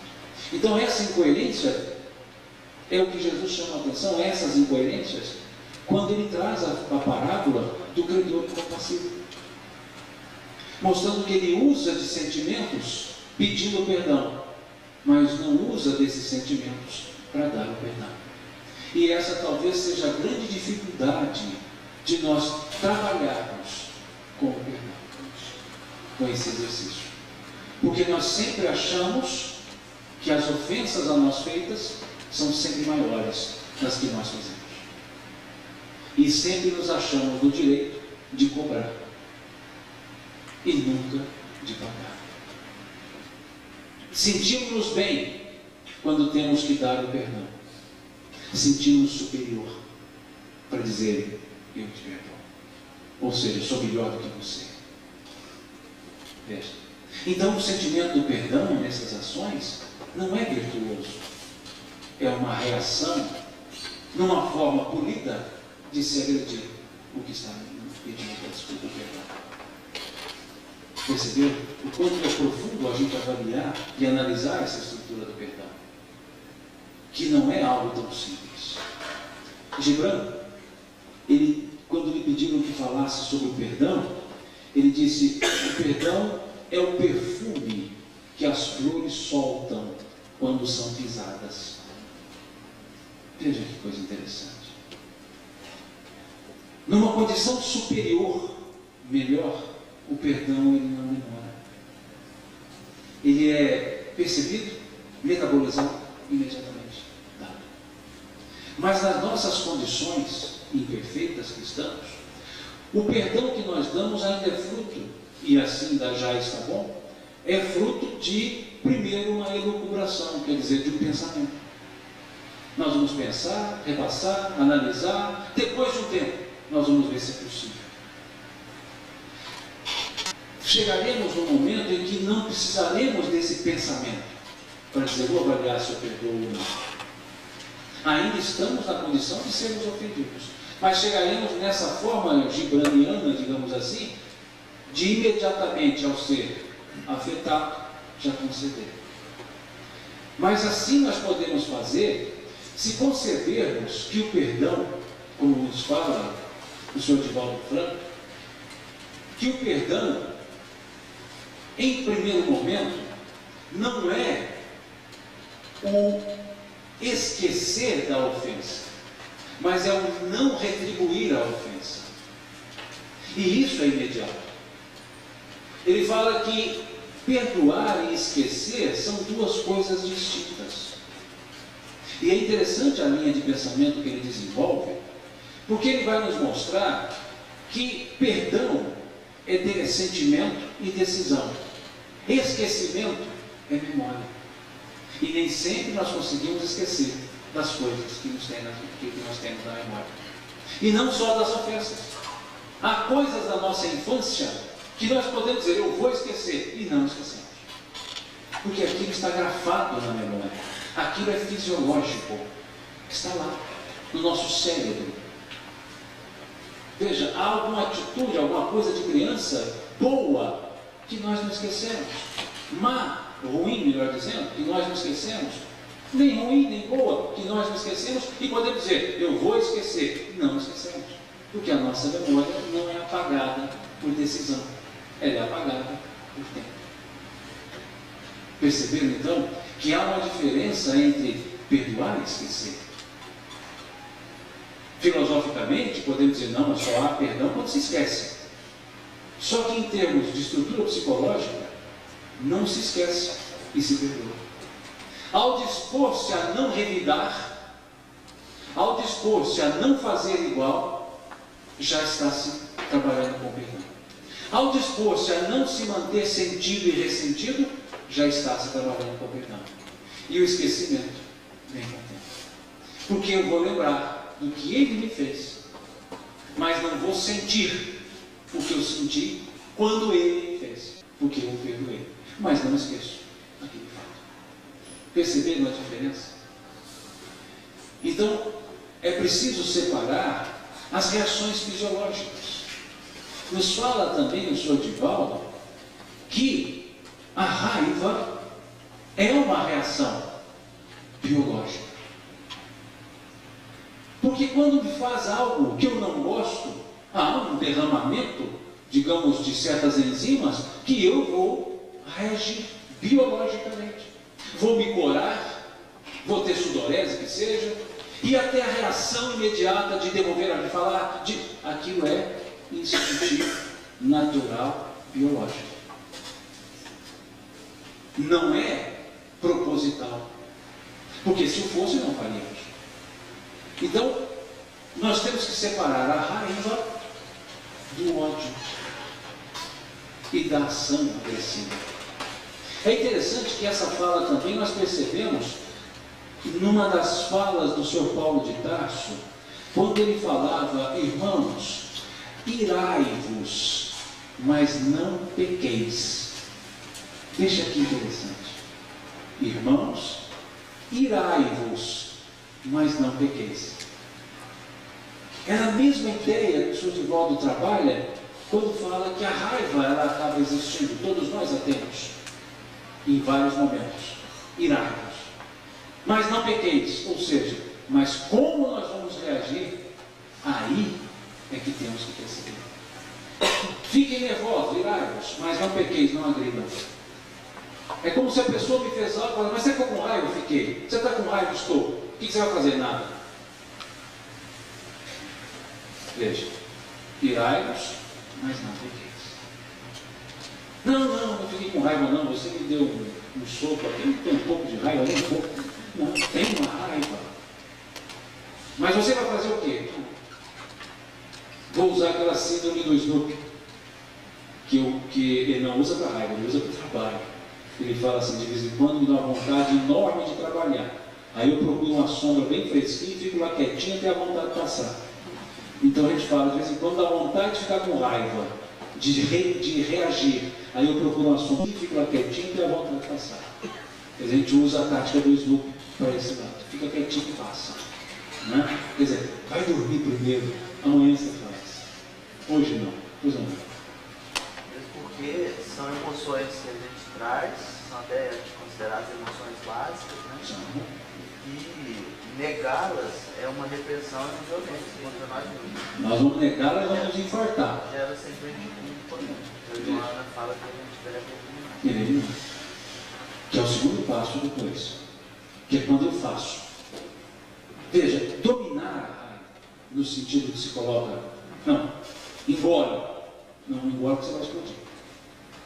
A reação natural, como o Eduardo colocou, faz parte dos sentimentos básicos, das reações naturais. Mas é preciso perceber o que é reagir, de sentir.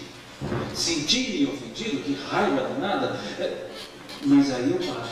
Irai-vos, mas não pequeis. E o complemento dessa frase do Sr. Paulo de Tarso é interessante, porque ele diz assim: não se ponha o sol sobre a vossa ira. Olha que coisa bonita. Irai-vos, mas não pequeis. Não se ponha o sol sobre a vossa ira. Quer dizer, não deixe o sol se pôr. Não deixe o dia acabar com você irado. Acalma antes de acabar o dia. Resolve isso. Olha que beleza.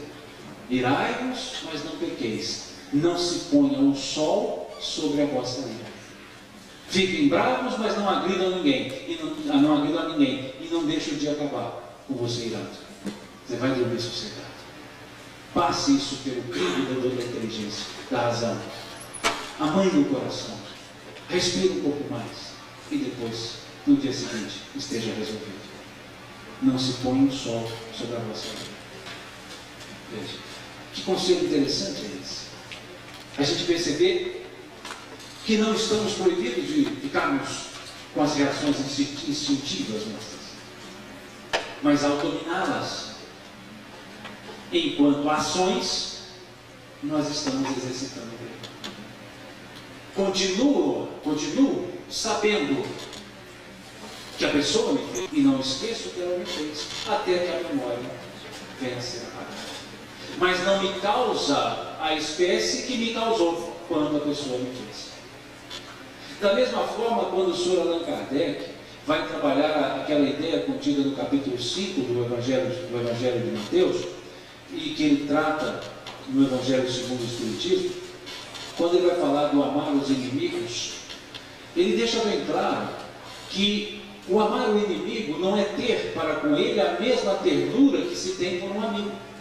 Não pode despertar, não se tem como despertar o mesmo tipo de alegria e sentimento a chegada de um amigo, a chegada do inimigo. Mas o amar o inimigo é não ter para com ele o que ele tem para comigo. Os sentimentos de raiva e vontade de agressão. Veja então como é que ele nos coloca numa condição tranquila. É uma coisa ilógica, uma coisa lógica. Se eu tenho uma amizade profunda pelo Toninho, o Antônio chega, eu tenho que sentir um prazer pela chegada dele. Se eu tenho o Eduardo como uma pessoa que não me faz bem, e eu tenho reservas e etc., eu posso não agredir, não querer sentir maldade, querer maldade para ele, nada. Mas ele não me desperta a mesma alegria que o Toninho não vai me despertar. Mas eu não quero mal. A diferença é que eu quero ele bem. E muito bem. E ele me quer mal, mas eu não quero. E aí eu vou me aproximar. É como se fizéssemos um exemplo. Uma pessoa amiga e conhecida chega em nossa casa para visita. A gente fala, vem cá para a cozinha. Não, vamos sentar aqui no quarto mesmo. Chega um estranho, um conhecido, um que não desperta essa liberdade de sentimentos, nós o recebemos aonde? Na sala de visitas. E ele não passa daquela sala de visitas. Eu não quero bem? Quero. Mas não tenho a liberdade de sentimentos para dizer, vem para cá, senta aqui no quarto comigo. Perceberam? Então assim é a estrutura do perdão, é a estrutura do sentimento, de sentir-se enraivecido, mas não ter a vontade de reagir com a mesma ação que a pessoa teve para si. Então eu estou perdoando, mas não estou esquecendo, porque o lembrar cria uma reserva que nós chamaremos de prudência. Me faz agir com prudência para que eu não abra o espaço além do que a pessoa pode ocupar na minha estrutura de vida.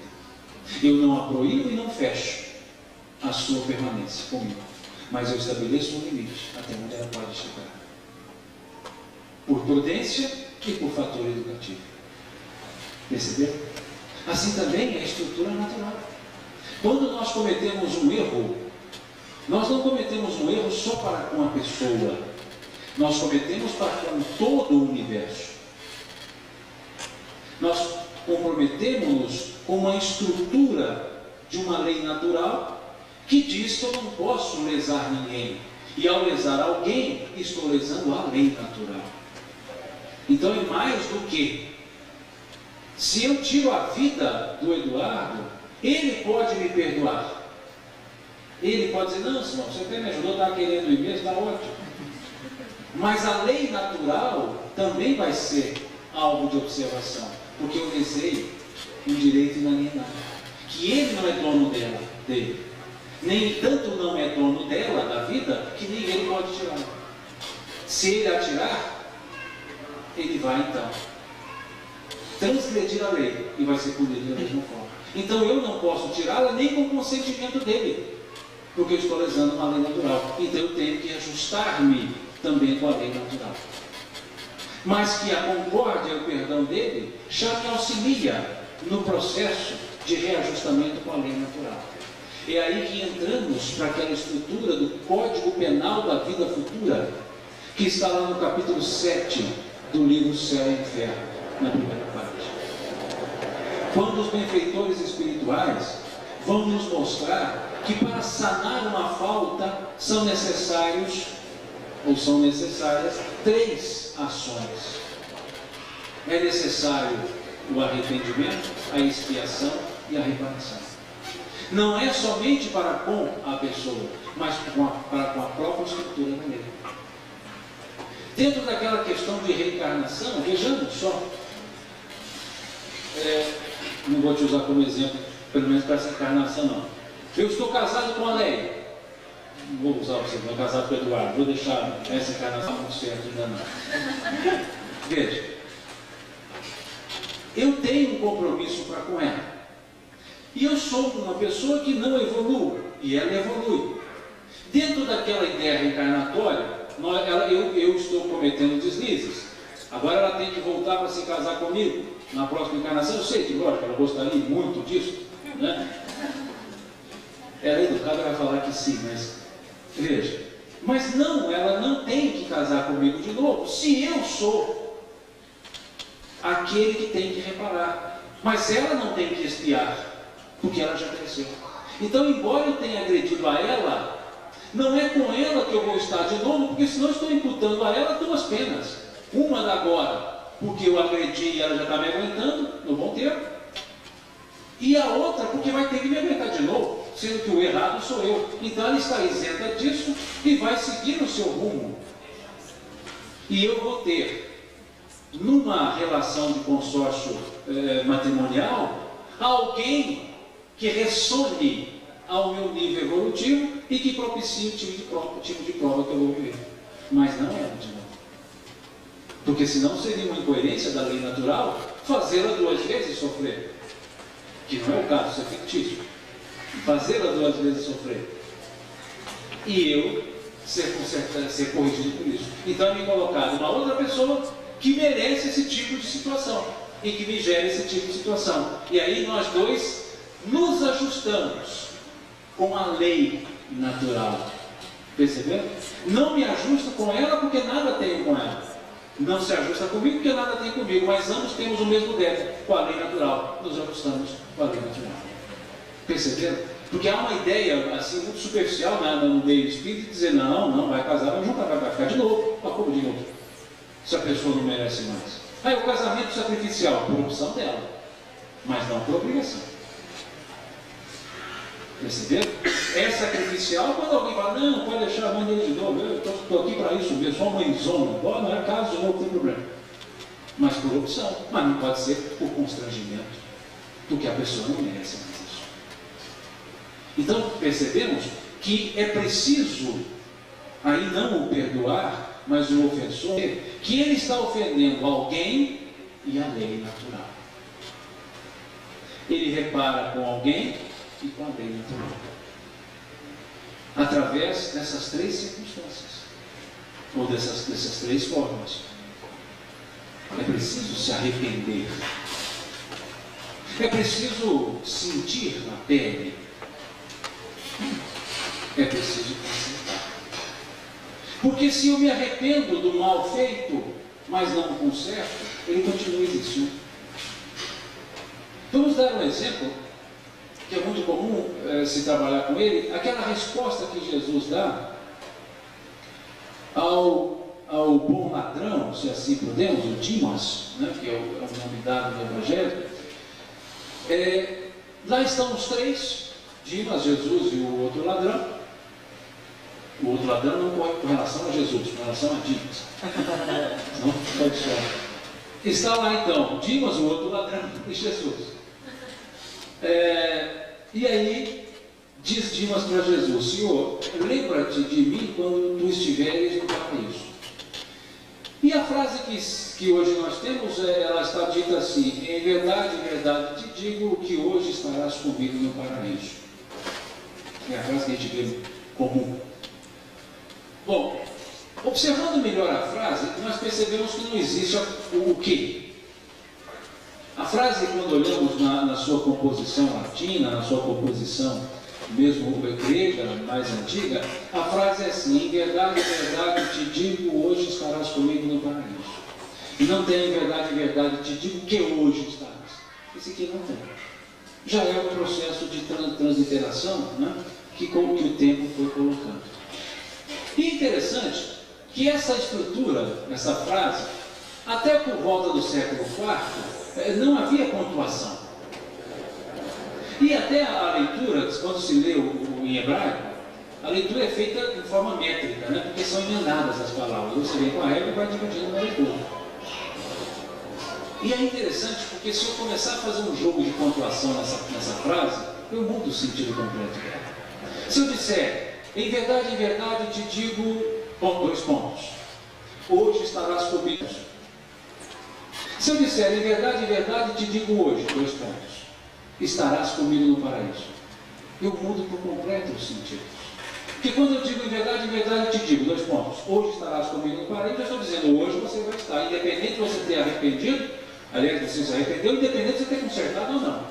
Mas se eu disser, em verdade te digo hoje, dois pontos. Estarás comigo no paraíso.